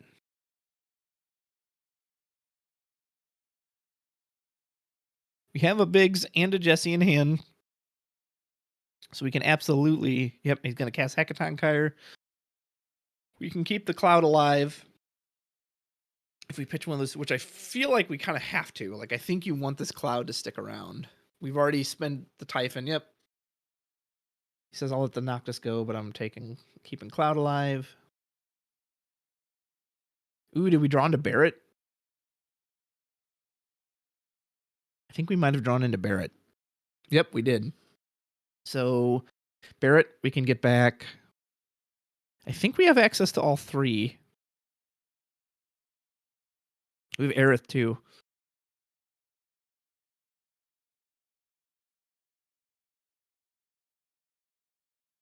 I wonder. I mean, the Biggs play is always Biggs, draw a card, unbreakable. That's never bad, right? That's never a bad play. I wonder if you value the wedge here, though, too. You can break Nordstalin, I think, is the only target right now. But still, again, this loop deck, it wants to be on 5 backups. It wants to be fully set up. So that could be worth it to hamper. Help kind of cut down on Matt's CP.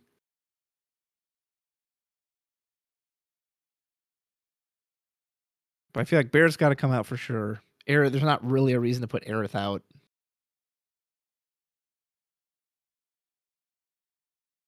So first he'll send Cloudin. Interesting. Doesn't value any of the avalanche attack in this turn.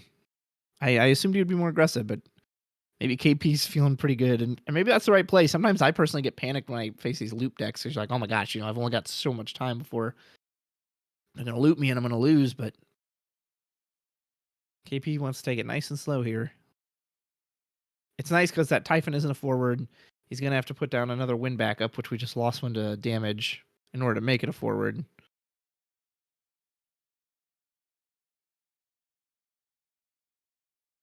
There's a hand with other cards on the bottom. We will bring out Barrett and pass. Interesting. Maybe it was 2 all in. Maybe Kyle didn't. Maybe Kyle didn't want to go all in of having to put the Barrett and bringing back Wedge and putting him out. That would have been a pretty all in move. So we use Teleka. Oh my goodness, everything's 1 cheaper. Second Atomos. This is gonna feel good. Cast the Barrett for 3. Atomos is gonna give us back 2 backups. And for Barrett, it's like looking in a mirror. Now, the nice thing is this Cloud deals with Barrett very well. And we are on 3 damage, so Atomos is online as a forward as well.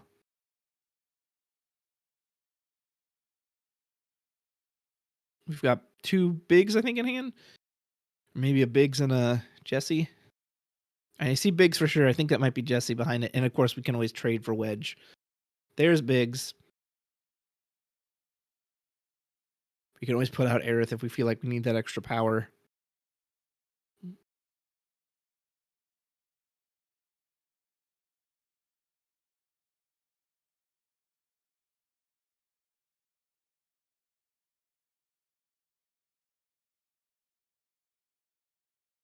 We don't have any targets for Wedge right now, so he's not going to do much for us. We have a Cloud on field, so Jesse would search one out. Interesting, we discarded a card from hand for Jesse. I wonder why. Why not just... Is he planning to play the Aerith this turn?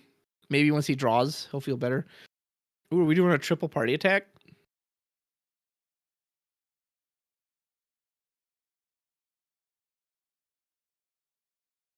Yep, triple party. So we will get a couple different triggers here. Cloud can choose something to block. Biggs is going to make them all unbreakable to the end of the turn and draw a card. Jesse will let him search or play a Cloud, but Cloud's already in the field, so we're going to search one. So we have 3 auto abilities. We're probably going to force that Barrett to block. Yep.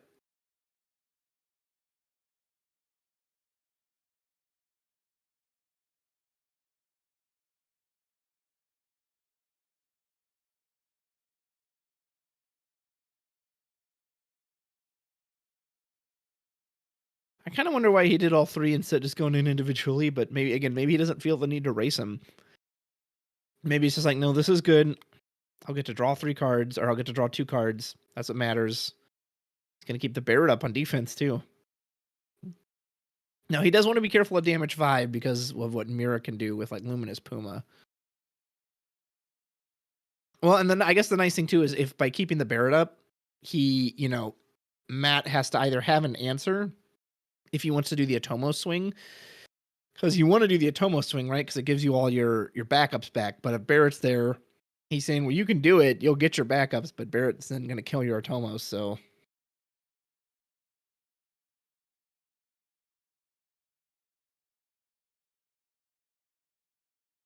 I love how as I watch these, like, I'll kind of guess, oh, why would he do that? And then usually as I see them make the plays, I see, this is likely what they were thinking.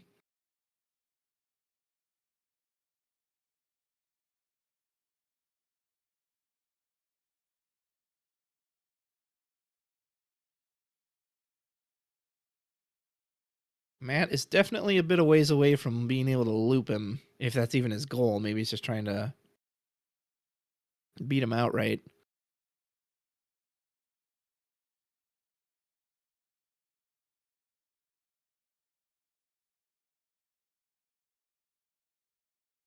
Shantoto would be real nice here.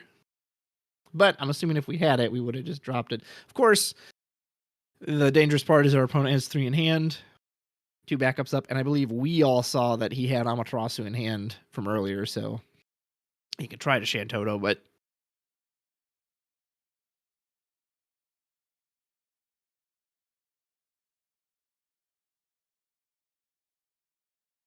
looks like Matt might just pass? No, okay.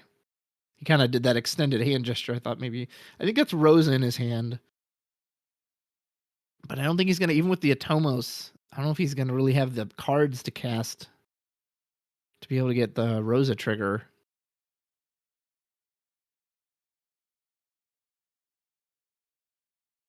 And yeah, we already used both of the cards we stole from Kyle, so we don't have access to those anymore. Yeah, Matt's in a bit of a pickle here.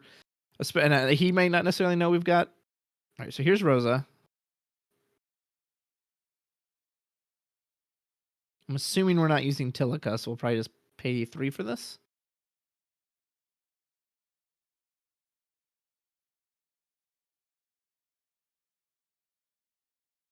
Yeah, the nice thing is we can prevent that Rosa from dying to the cloud. We can pay a win CP to keep it from getting chosen by abilities. I mean, it'll still be this, one of the smaller bodies on the field, but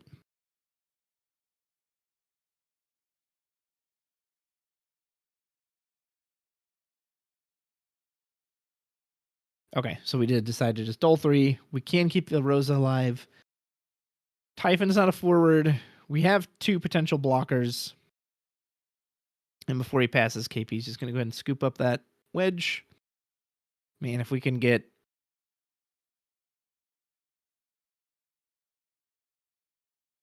He drew double wedge for turn. Wow. Kyle was probably thinking, I just went through all that trouble to get wedge, and he showed up double time. But that's okay, because we'll get Tifa. Tifa's quite nice, too, is that she'll boost the power of everyone who attacks, so... Here comes the Tifa. Gonna search out another cloud just to keep our hand size big. Oh man, does Matt just die this turn now? He's gonna have... Kyle's gonna have so many attackers. And especially with the Tifa buff, he can just send them in one at a time. Matt can block 2. So if he blocks, let's see, 1, 2, 3, 4, 5. I think he might just die this turn. Unless he gets a helpful burst.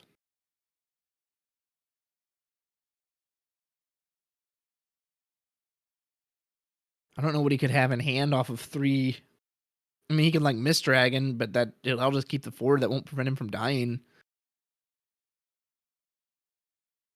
Yeah, so everything that attacks is going to get a 1,000 power boost from Tifa. Which is great because it's going to mean these Avalanche can swing in and still live. Which, again, I don't know if it really even matters, though. Because he's got lethal here, right? Barring some EX burst or if Matt's got something in those last 2 cards in hand. Yep, so we'll pay, make Rosa invulnerable. There's Amira.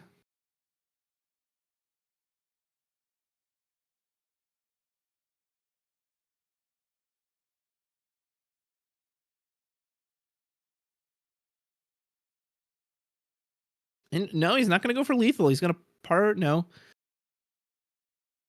I say he's got the lethal line here. He's not going to go for it. He's going to go for the party attack. He will get all 3 triggers. So he can search for a cloud. He can draw. He can break a 4 cost. Hit one of Matt's backups. No, he's still deciding.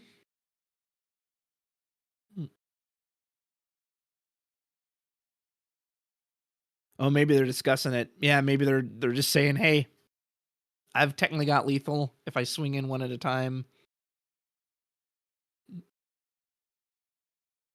I don't know if Matt has any bursts in this deck.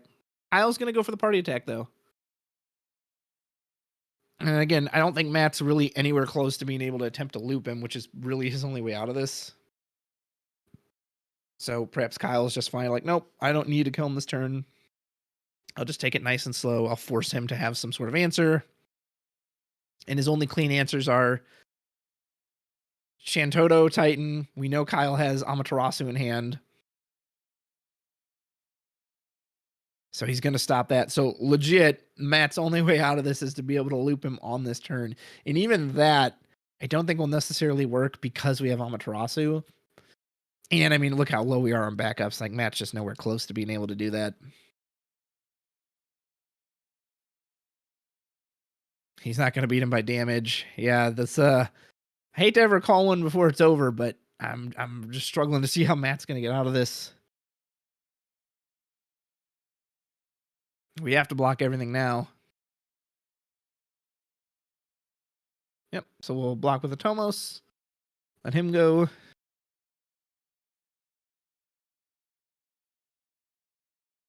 Hey, look at all those clouds. Kyle has clouds for days. Hey, and there's Aerith to say, actually, even if you have Titan, it won't matter.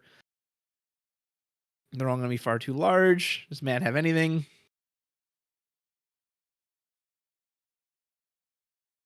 He swings in. He's going to block. Yep, probably just swinging in to try to get any point of damage he can. Which is the smart thing to do, right? If you're going down, might as well put as much damage on as you're able to. Hey, choke. Excuse me. Chocobo, bounce that back. Mist Dragon, immediately cast, dump his break zone, draw a card. Matt is just digging for any possible out to this whatsoever. Nope, and that's it. That's all he's got. So it looks like Kyle will take this one 7-0. I kind of feared for him a little bit because I thought Matt seemed like he was off to such a good start when he had 2 backups. He stole some good cards with Zidane. And then he got the other backup, so he's at 4. It seemed like he ramped out so quickly, but Kyle really was able to just stabilize and just hold on. Keeping that cloud on the field the whole time was quite nice.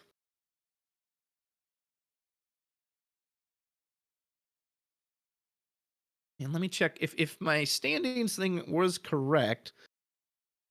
Kyle, I think, was 3-2 before that, so that'll improve him to 4-2. And I think Matt was also 3-2, so that'll drop him to 3-3. Usually in a tournament of this size, we might have some get in on a 4-3 record. Obviously, I think all the 5-2s are guaranteed. Just looking at the standings, pretty sure all the 5-2s are guaranteed. So we'll have some 4-3s get in there as well.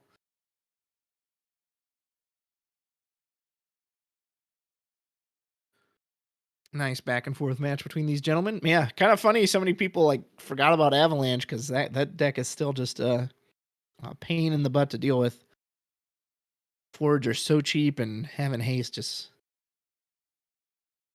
that's a deck that like I think would be really good against the bounce water matchup with the Folka and the Moshri because your forge are so cheap. You're like, go ahead, you can spend all your removal to bounce these guys, and I'll just replay them for 1 CP, and they have haste, so you have to do it every single turn. Of course, I guess they could always just bounce the Barret, and then they don't have haste, but I don't know. I haven't gotten to see that matchup, so be curious to know how that plays out. Well, that was round 6, and you know what that means? We have only got one more round until the first day of Swiss is over for Florida Reraise. Pretty good. So we'll see if we'll see someone who might bubble in on the next one, or if we'll just watch someone random, and hopefully we'll have some final standings for you all after that. I need to go get old zinc lodgings or something like that. But thanks for tuning in, and we will be right back very shortly. Thank you everybody for tuning in. Sorry I was on a little bit of a dinner break, lunch break, dinner break, whatever you want to call it. I was AFK, but I am back. We see the round went pretty well. Looks like everything went great. Yeah, I just put up in the Twitch chat. What do we want to see for the next round? Do we want to watch table 1? Should we be watching the top table for the final round, or do we want to keep watching some people on the bubble? Matt and Kyle were originally on table 11th. Oh, hey, we've got to vote for a specific player. Okay. Robert Joy, winning in for sure. Okay. Watching the bubble. We want to do bubble. Okay. Yeah, because, tomorrow with top 16, we're probably going to be watching top tables a lot more. So yeah, I guess, bubble does make a lot of sense, especially for today, because these are players that we either are going to see or not see tomorrow, on stream at least. We have about 5 minutes left in the round.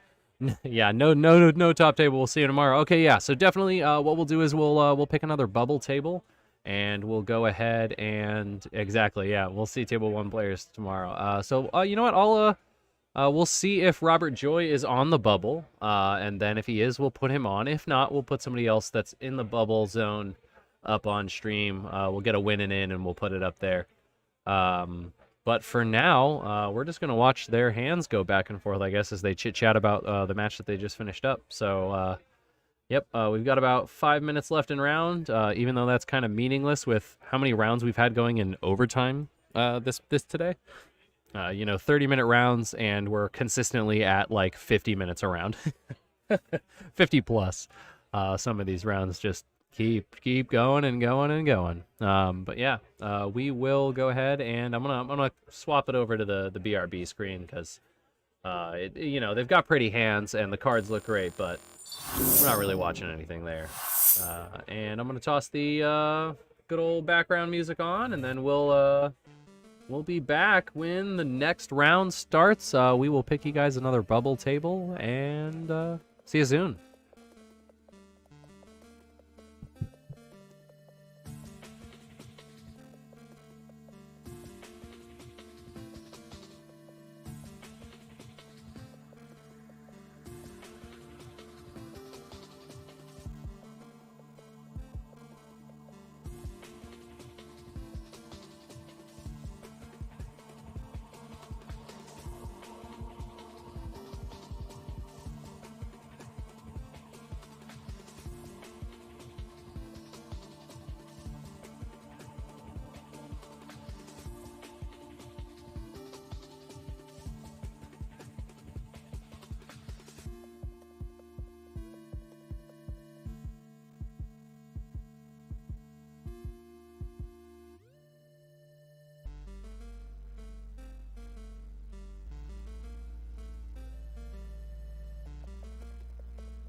Alrighty, we've got 2 new players.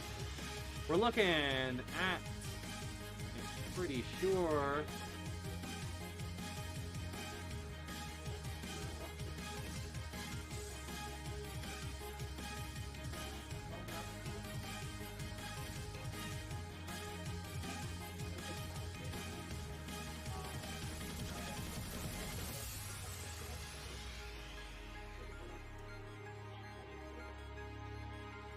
I'm gonna double check that, but I am pretty sure that's who we've got playing right here.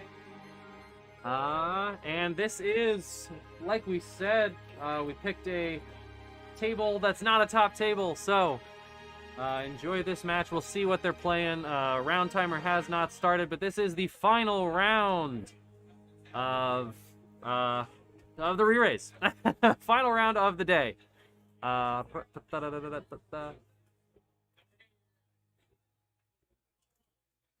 Yeah, so we will be posting all of the top 16 cut. We will definitely also be posting lists so everybody can look at them. It'll just take us a little while to standardize these lists. We got them in a lot of different formats. Not everybody used the official form. I've got a lot of just like Word box, text notepad kind of format things here. So, yep, let me go confirm that I've got the sides right and the names on the right sides, and then we will be right back, but enjoy the game as it starts. It's good. I'll take over from here, Matt. All right, so we've got the Purple Baron, Andy Carmona on the left side. Take on Zach Mudd on our right side. This is our final round for today. Swiss, best of 7. Not best of 7. 7 rounds.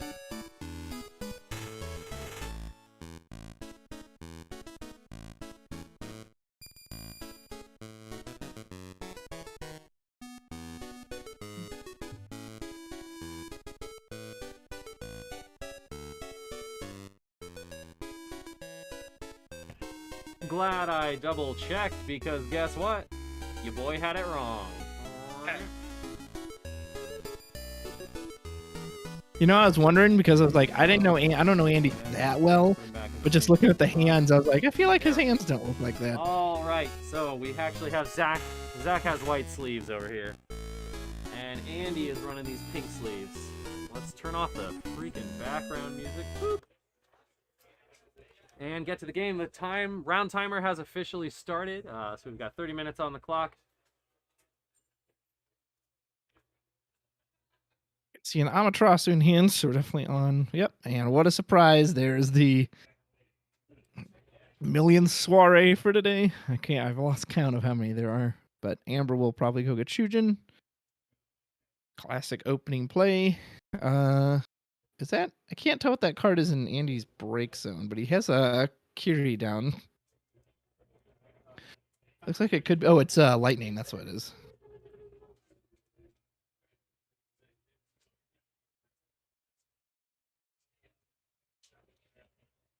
And we actually went for Edel over Shujin. Perhaps they already have Shujin in play or in our hand.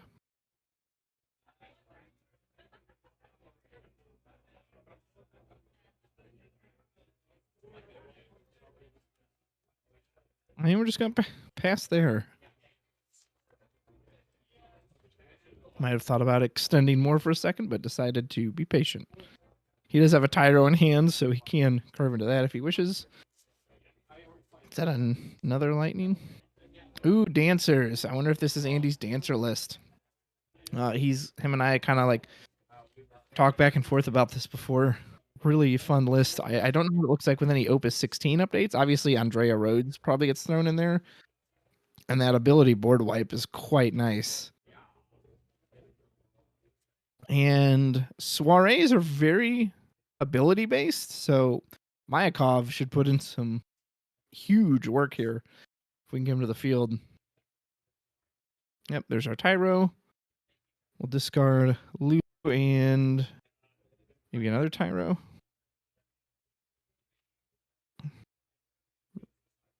Yeah, I see the little top of the cap. I think it was another Tyro.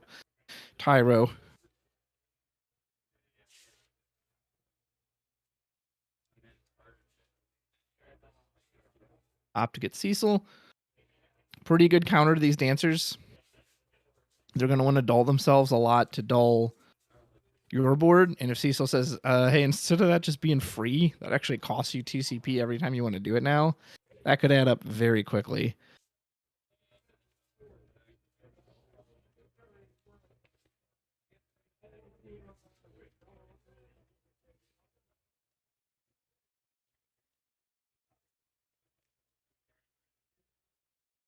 Okay, I've got their deck lists up here, so if you have any questions about their deck lists, I can answer them.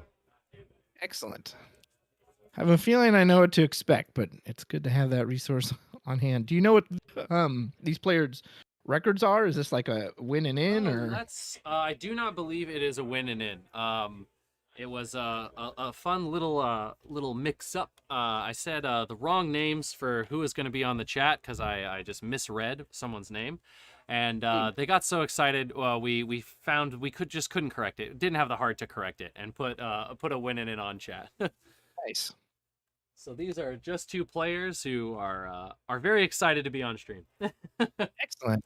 I always love seeing this deck from Andy. So Sildra's going to search us out. Mayakov and I think it's a Sage backup. Or no, we're actually going to grab Andrea and Mayakov. In the past, you can use the Sildra to search out. I think is it Blue Mage or it's a Sage backup that will automatically find you Lilithset if she's the only lightning card in the deck. But maybe he's already got Lilithset in hand, so maybe he's not worried about that. Oh snap! Grab your boots. It's time to go dancing. There she is. I kid you not, if I had Chantoto here, you'd probably just do it. Like I said, but then again, the Cecil could be the difference because he's going to want to keep dulling these forwards to dull your guys, but the Cecil is going to make it really cost him. So without Chantoto, I think I just whirlwind slam Cecil into Edel, into whatever you want, really, Shujin, Irwin.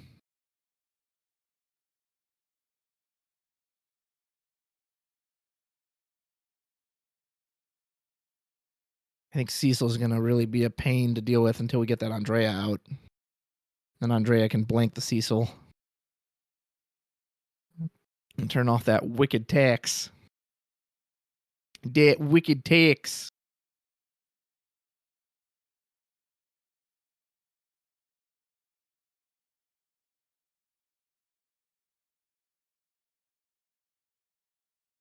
Could also take our time if we have any natural backups to play down. Play the Cecil on curve next turn. Dancers isn't really going to have a way to cancel that, so maybe with the Stola.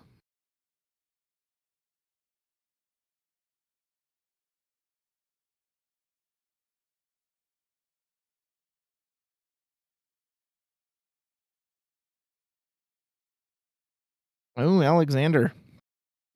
The instant counter to Mayakov. That's quite unfortunate for Andy. But we do still have Lilithset. Mayakov protects us from all those abilities, but Lilithset is what gives us our interaction on the board. That always feels bad when Mayakov just dies immediately to an Alexander. So we were talking about the records for the players. Andy Carmona right now is 1-5, and we've got Zachary Mudd. Mr. Mudd is at 2-4. This is right now they are table, like, they would naturally be like table 30. Oh, nice. Well, it's cool to see him bumped up. Yeah. We gotta elevate somebody on stream, and what better way than to make a mistake and say the wrong names, misreading a line on the thing, and get somebody that normally wouldn't be on stream on stream. Really interesting. We played Merrill without enough soirees to break. Did we not have any other targets? Like, legit, any other soiree member in that situation would have been better. And especially with the Lilithset, he was never even going to get in for a point of damage.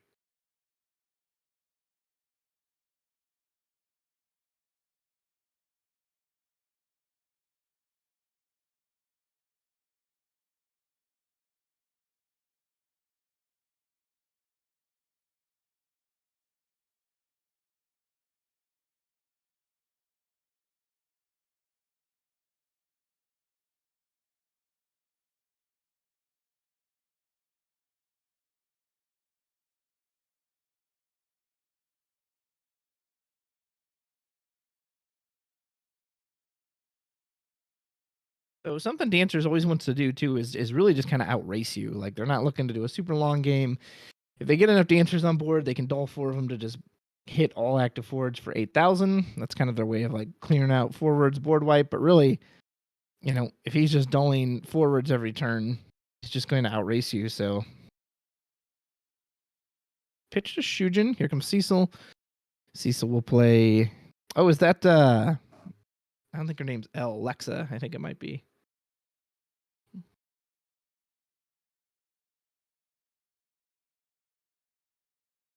Go and flip his Zidane. Are we not able to? Oh, he can't pay the tax. That's why. I was like, wait a minute, why didn't we dull the Andrea to prevent a point of damage? But so this is where it gets tricky, right?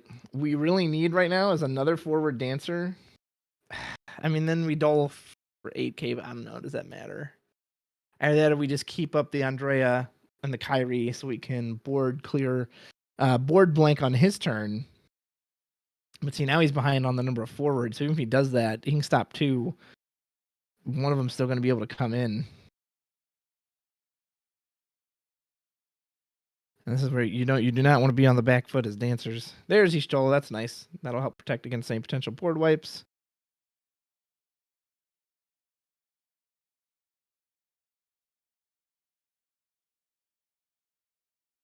And so what he's going to do is on his turn, when he goes to combat, use the Andrea and the Kyrie. So all these characters are forwards. Whatever it is, on Zach's side of the field will lose all of its abilities. Therefore, he'll no longer have to pay the Cecil tax. And then he can dull Lilithset to dull 1 of. But again, that's just 1. He can still swing in with 2, and then he's already up to 4 damage. Interesting. He opts not to do that. Huh.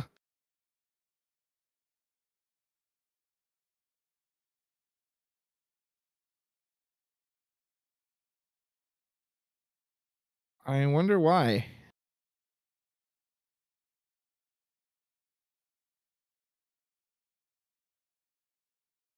Unless we're not going to attack with Cecil, which we didn't either. I mean, Suarez are in the driver's seat now.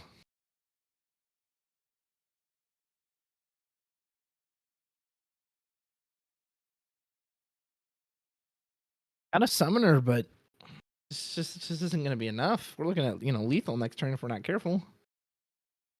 And he's got the bodies to block with, but that's not what he wants to use them for. Suarez is like, all right, fine by me. Zach is happy to just keep punching in. I've got the bigger bodies. You've got to pay a tax if you dare try to dull me.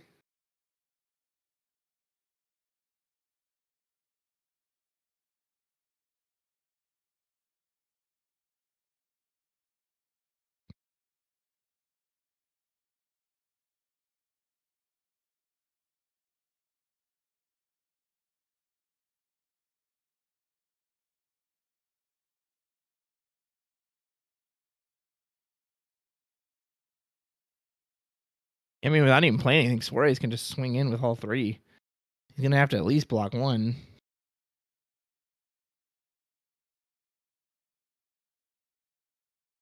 Any other Suarez he can play down is just icing on the cake.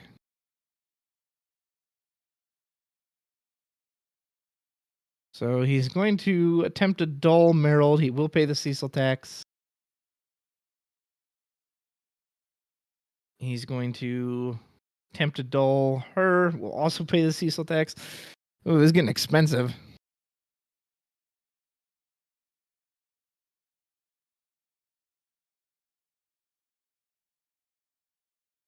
What we really need, well, let's see. We need 1 more dancer, and it has to be a forward. We can't have a backup enter dull. And then when it goes to combat, we can, well, the board wipe won't actually even, it'll get Cecil and Edel. It won't get Merrill.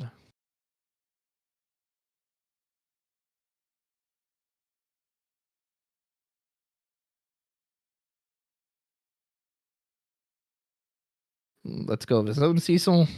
We don't want to get into a tax war, I guess.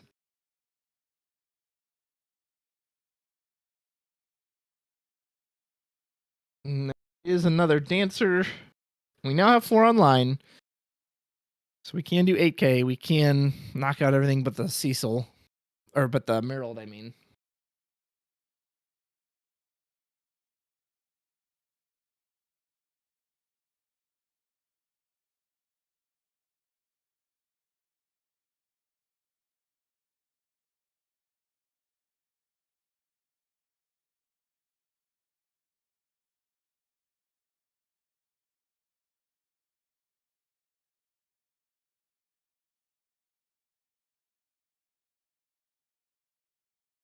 You could drop another Soiree here freely. It won't take the damage from the Lula set effect.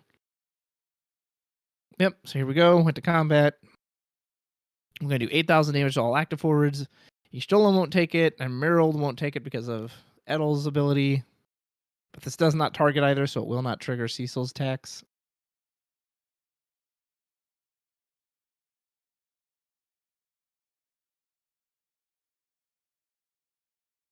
Maybe there's a bigger opening than we thought. I guess it really depends on what Zach can follow up with here.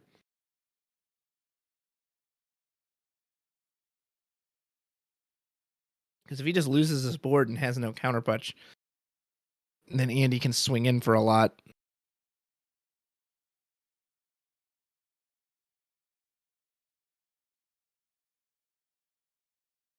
You're going to try to save something with Mist Dragon?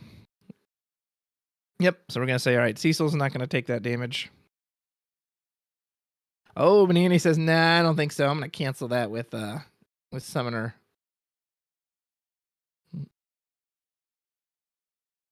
So unless he's got another Mist Dragon.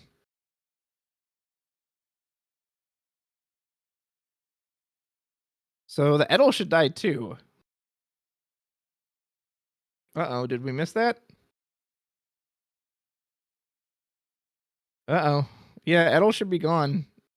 She'll protect Merald, but she herself shouldn't be alive.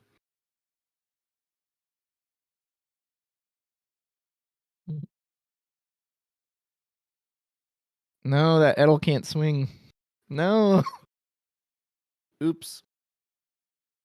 Yeah, we're definitely missing it here. That Edel shouldn't even be alive right now.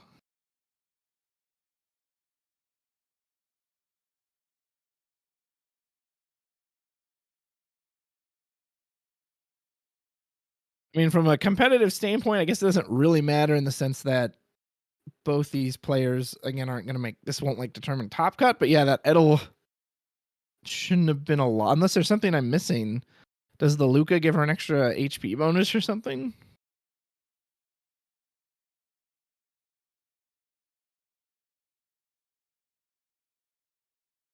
As far as I know, I don't see what on the field would have kept Edel alive.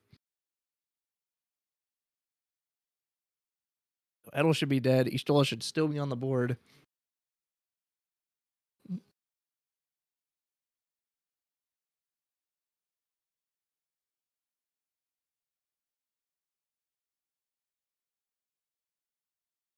That Dancer, I believe you can dull it and break it to wipe your opponent's forward's abilities. A lot of that in Dancer decks. Apparently Dancers don't like it when cards have abilities.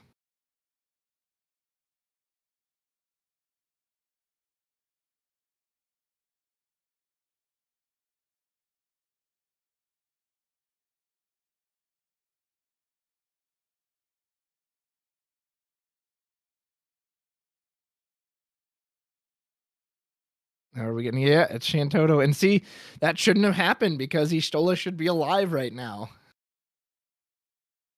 Because that Edel should have died. Oh, hold on. Someone's saying Luca gives 1,000 plus to Final Fantasy Brave X. Okay. If that's the case, then yes. Then Edel, then that's totally fine. I haven't seen Luca in a long time, so I honestly couldn't remember what it did. But good catch, chat. Yep. So ignore everything I said earlier. Edel should have been alive. In which case we are in the proper state.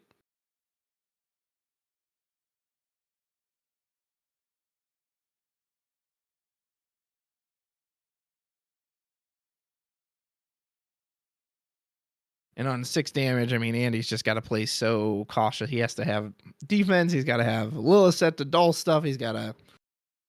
I don't know what.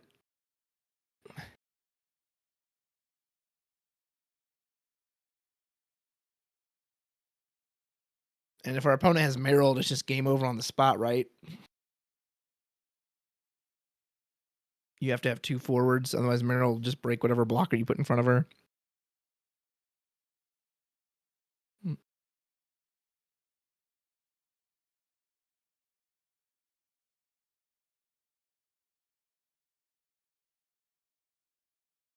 Put out a dancer body, but it's not going to do a whole lot for us. And he's checking, do I have to be worried about Merrill coming in?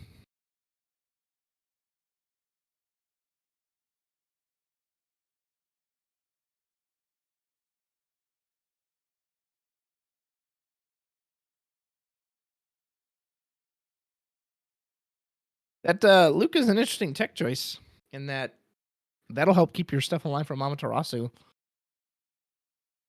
Make all those soirees 9Ks.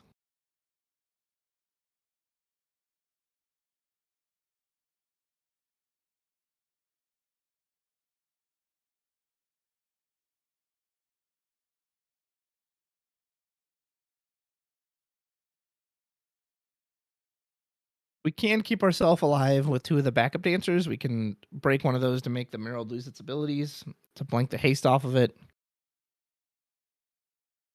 Yep, there she is. Although we don't even have enough soiree members, right? But we have it for the haste, which I guess is maybe what all we care about.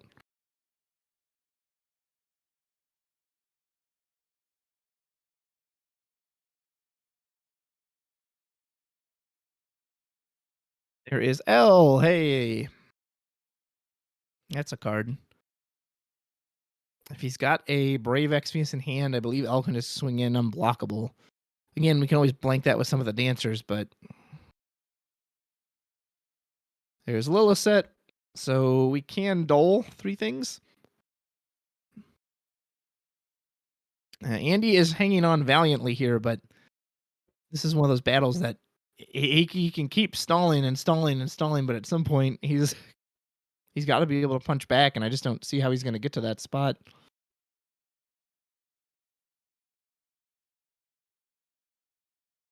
You haven't even seen Elvis yet, so if Elvis comes down, it's just GG.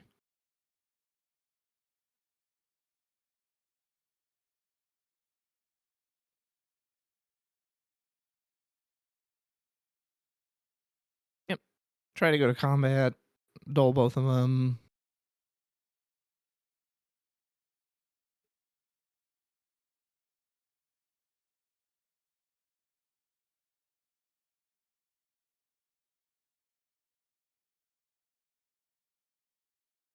Yeah, that Luca makes it to the 8K a hit. Just doesn't really do much. There's a Sid Randell. Just try to put the clamps on this match, saying, well, whatever forward you put out, it's not going to trigger anything. Here's an Ishtola.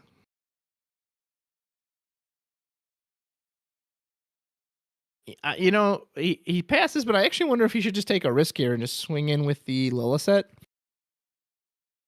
Because at some point, you're going to have to push back, right? You've got the 2 dancers. So you can dull everything except the Sid Randell, but he's not big enough to get over the Ishtola.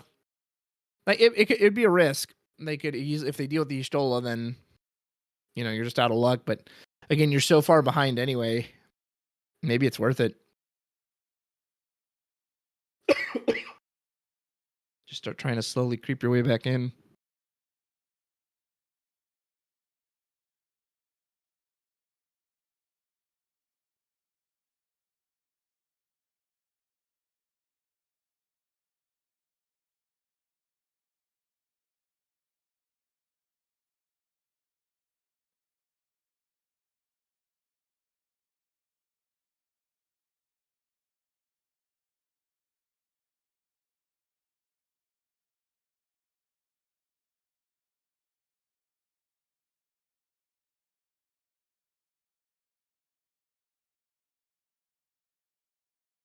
Sith will get us back Cecil, which says, all right, enough of this dulling shenanigans. It's going to cost you from now on.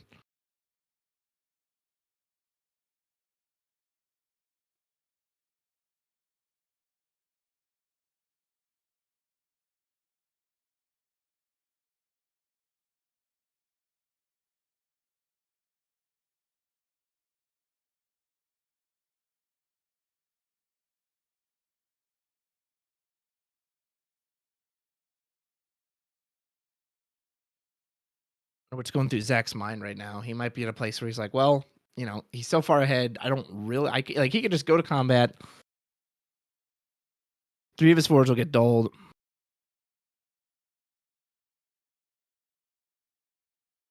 And we've got to keep building dancer threats. It's the only way we even live through this. Oh, nice, Leviathan. We're going to attempt to bounce the little set. Of course, we're going to cancel. But again, we're eating away at our opponent's resources. Go to combat. We're going to dull all 3 dancers. And we're keeping alive for now, but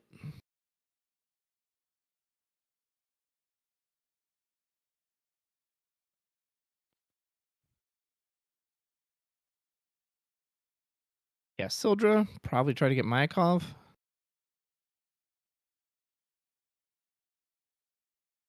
Maybe just some other card you can just pitch for whatever. Do we even have anything in hand? Okay, there you go. We can play the Andrea off the Myakov. That's not too bad. We'll keep the Andrea and the Kyrie up. We can board blink if we need to. Although if we do this, we're losing our 2 dancer backups. Oh, never mind. There's Sid Randall on the field. So what's his face? Myakov won't trigger anyway. He'll just give us protection, which isn't awful.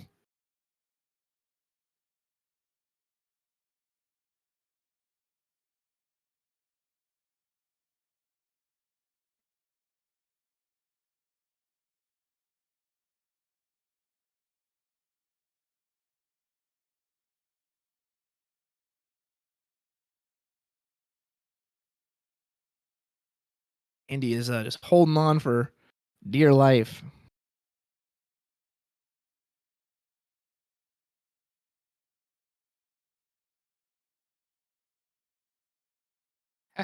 Someone said all this pro Carmona chat, boo. Well, I can't speak for anyone else, but for me, it's not about Andy as much as I just, it's cool to see dancers. No offense to Zach. I've seen soirees. This is like 5th time I've seen it today, maybe more.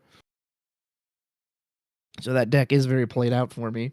Although this version's a bit different. The Sid Randall, the L, the Luca backup. This one's the most different one I've seen, which is quite nice.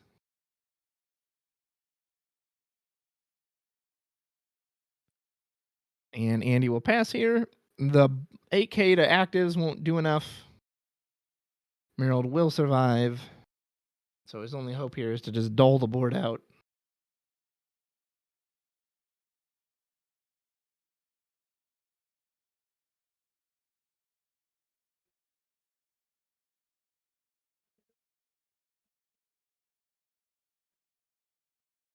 We just got a time update from the TO. There's 3 minutes left in the round.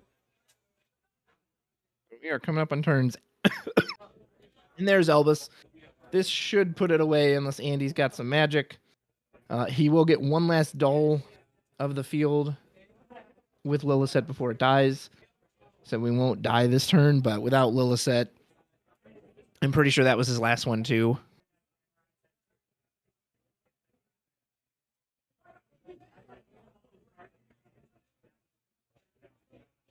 Unless Andy can just draw some miracle.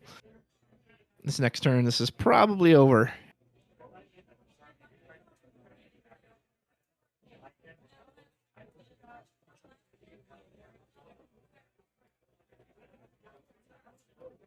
Yep, he's like, well, that's it. I might as well go in for a point of damage. Take the last point. It was a good effort. He did stall for quite a while, but Zach was, never under any threat. If Zach had more damage, maybe again he could have kind of teased to push back against him, but he was so far ahead on damage. Even if Andy was able to attack, Zach could easily spread through. So well played by both men.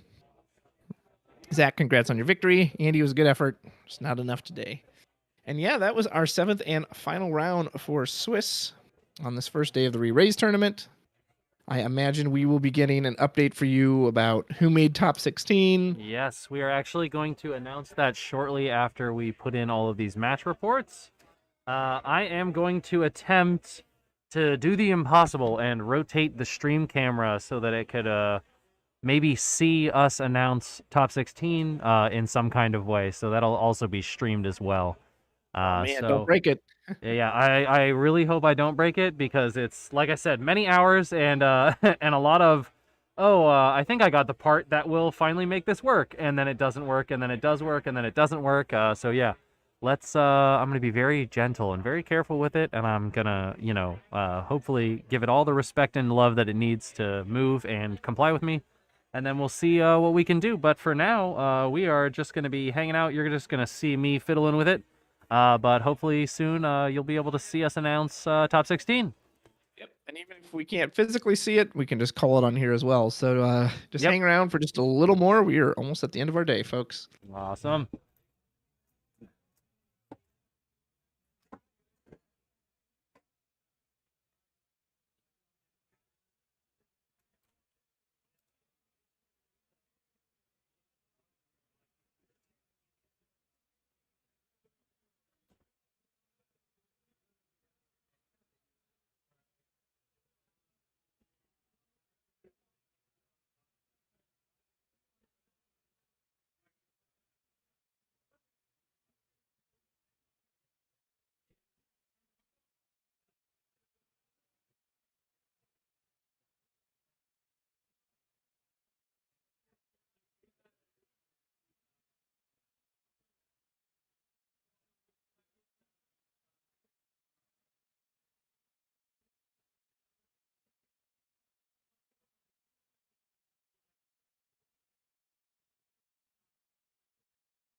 All right, it just looks like I need to flip that.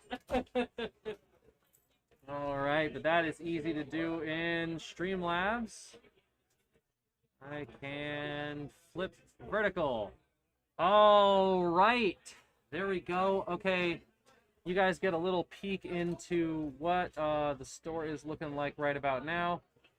And then in a little bit, we will announce the top 16.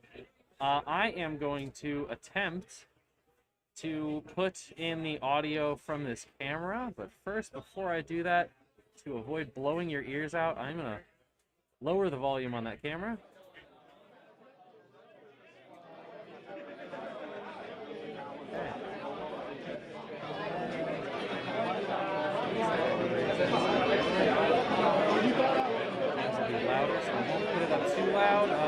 So chat, just tell me if that's super loud or not. If it's ridiculously loud, I can still turn it down. But yeah, this is the store. Everybody just hanging out, walking around, chilling. We actually still have a game going on that we're kind of getting on stream now. Should be it's table 5.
We're gonna be announcing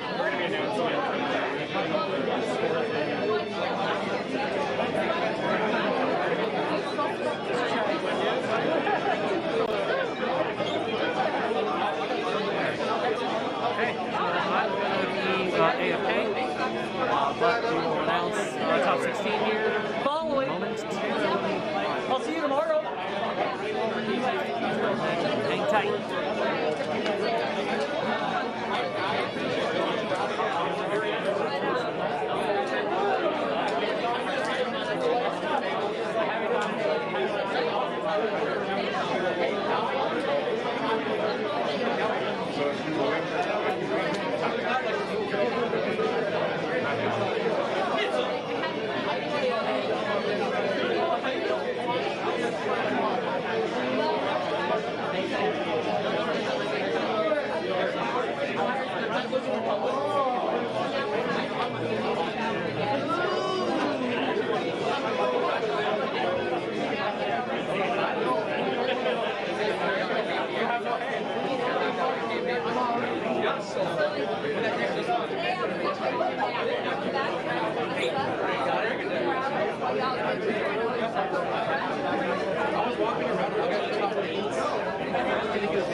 What happened? They just start too slow. No, I ain't Amaterasu. And if I didn't draw Amaterasu in my Sky Pirates match, if they try to do something, then it's slow. Final Fantasy players. Thank you. Don't make me use base, my boys. Thank you. Again, everybody, thanks for coming out and supporting us. We're looking forward to hosting many more Final Fantasy events. With that being said, we're going to announce top 16. As we announce your names, please come forward and grab your master sleeves for getting top 16. So if everybody can just chill out for a second.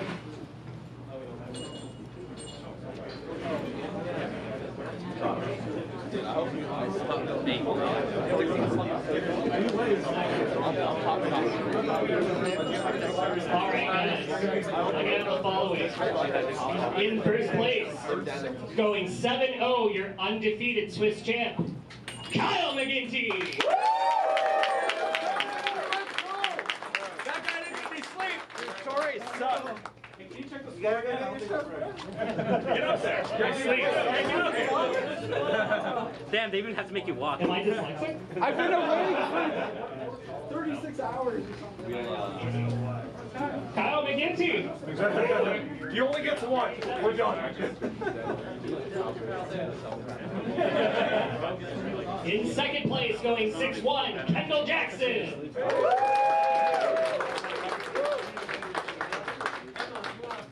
That camera's actually on screen. There's like 40 people watching everybody. Right. Yeah. Also going 6-1, in third place, we have Michael Powell!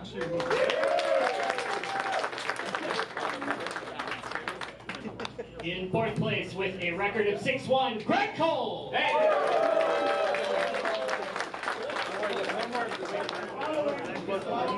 In fifth place, going 6-1 as well, we have Chocobo Joe!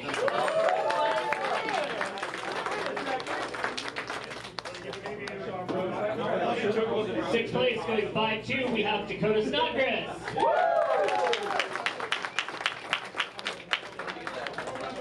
7th place, 5-2, Patrick Panatoni.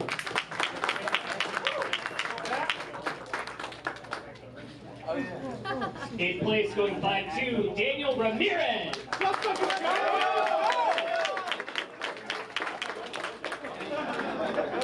9th place with a record of 5-2, Daniel Kurga.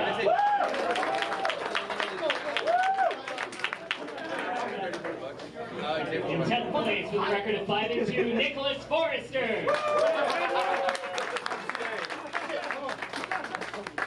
With a 5-2 record in 11th place, Kyle Peters. 12th place, Sergio Garcia.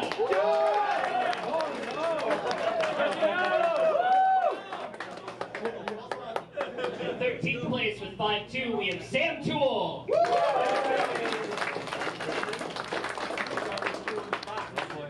15th place with 5-2, Nick Schnell.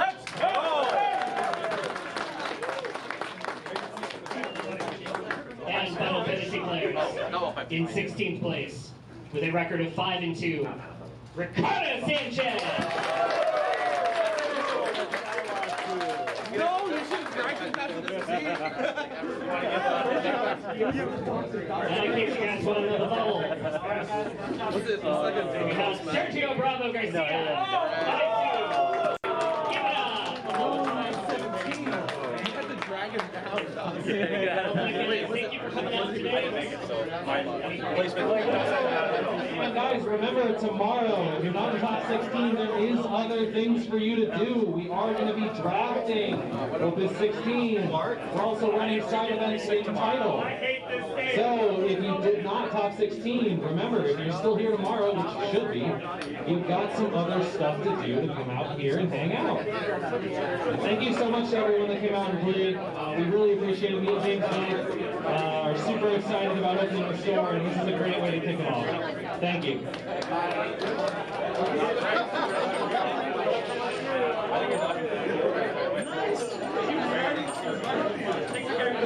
All right, just to recap for anyone still watching on the stream, first of all, thank you for tuning in. We appreciate it. I posted the standings in the Twitch chat, but I'll just read them off. First place, Kyle McGinty, Kendall Jackson, Michael Powell, Gregory Cole, Joseph Lachinsky, Dakota Snodgrass, Patrick Panatoni, Danielle Ramirez, Daniel Kurka, Nicholas Forrester, Kyle Peters, Sergio Garcia, Samuel Toole, Kyle Hewlett, Nicholas Schnell, and 16th is Ricardo Sanchez. And these are top 16. And we'll meet again tomorrow. Stand by for a time on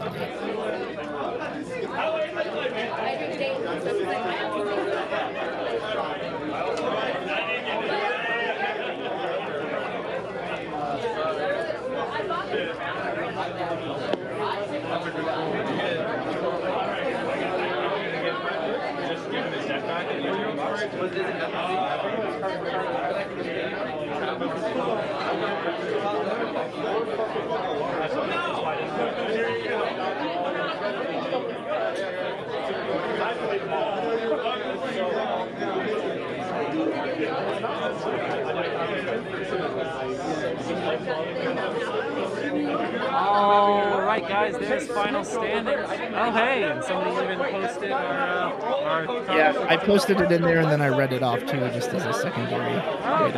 Awesome. That is perfect. Yeah, guys, so that's our top 16. Thank you so much, everybody that's been coming out and watching the stream. We had a lot more than I thought we were going to have for our first Final Fantasy stream, so we really appreciate it. The store just opens, and we already have like 40 people watching our stream, so we really appreciate everybody who came out, everybody who played, and everybody who's been tuning in from home. So thank you so much for coming out. We're going to go ahead and kill the stream, so we're not just sitting here watching people chew gum. Quick, do we have a start time for tomorrow, Matt? I do not have a start time for tomorrow. Let me go ask James and see when he wants to start tomorrow. I'm assuming we'll probably start around 11 a.m., which is when we started today.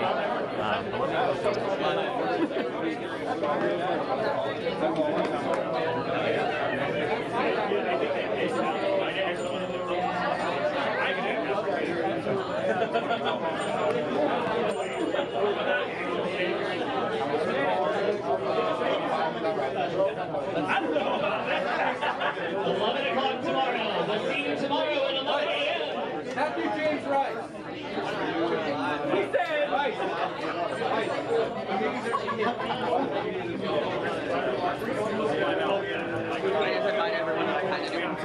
Or kind of met, or whatever. All right, guys. Yes, it is. It's 11 a.m. tomorrow, so we'll be back just pre 11 a.m. Set the stream up, but people will be playing. Should be at the table at 11 a.m. It's good. We will see all of you tomorrow. Thank you so much for helping us host, Matt. Oh, absolutely no problem. Thank you so much for commentating via the internet. Yeah, right? My pleasure.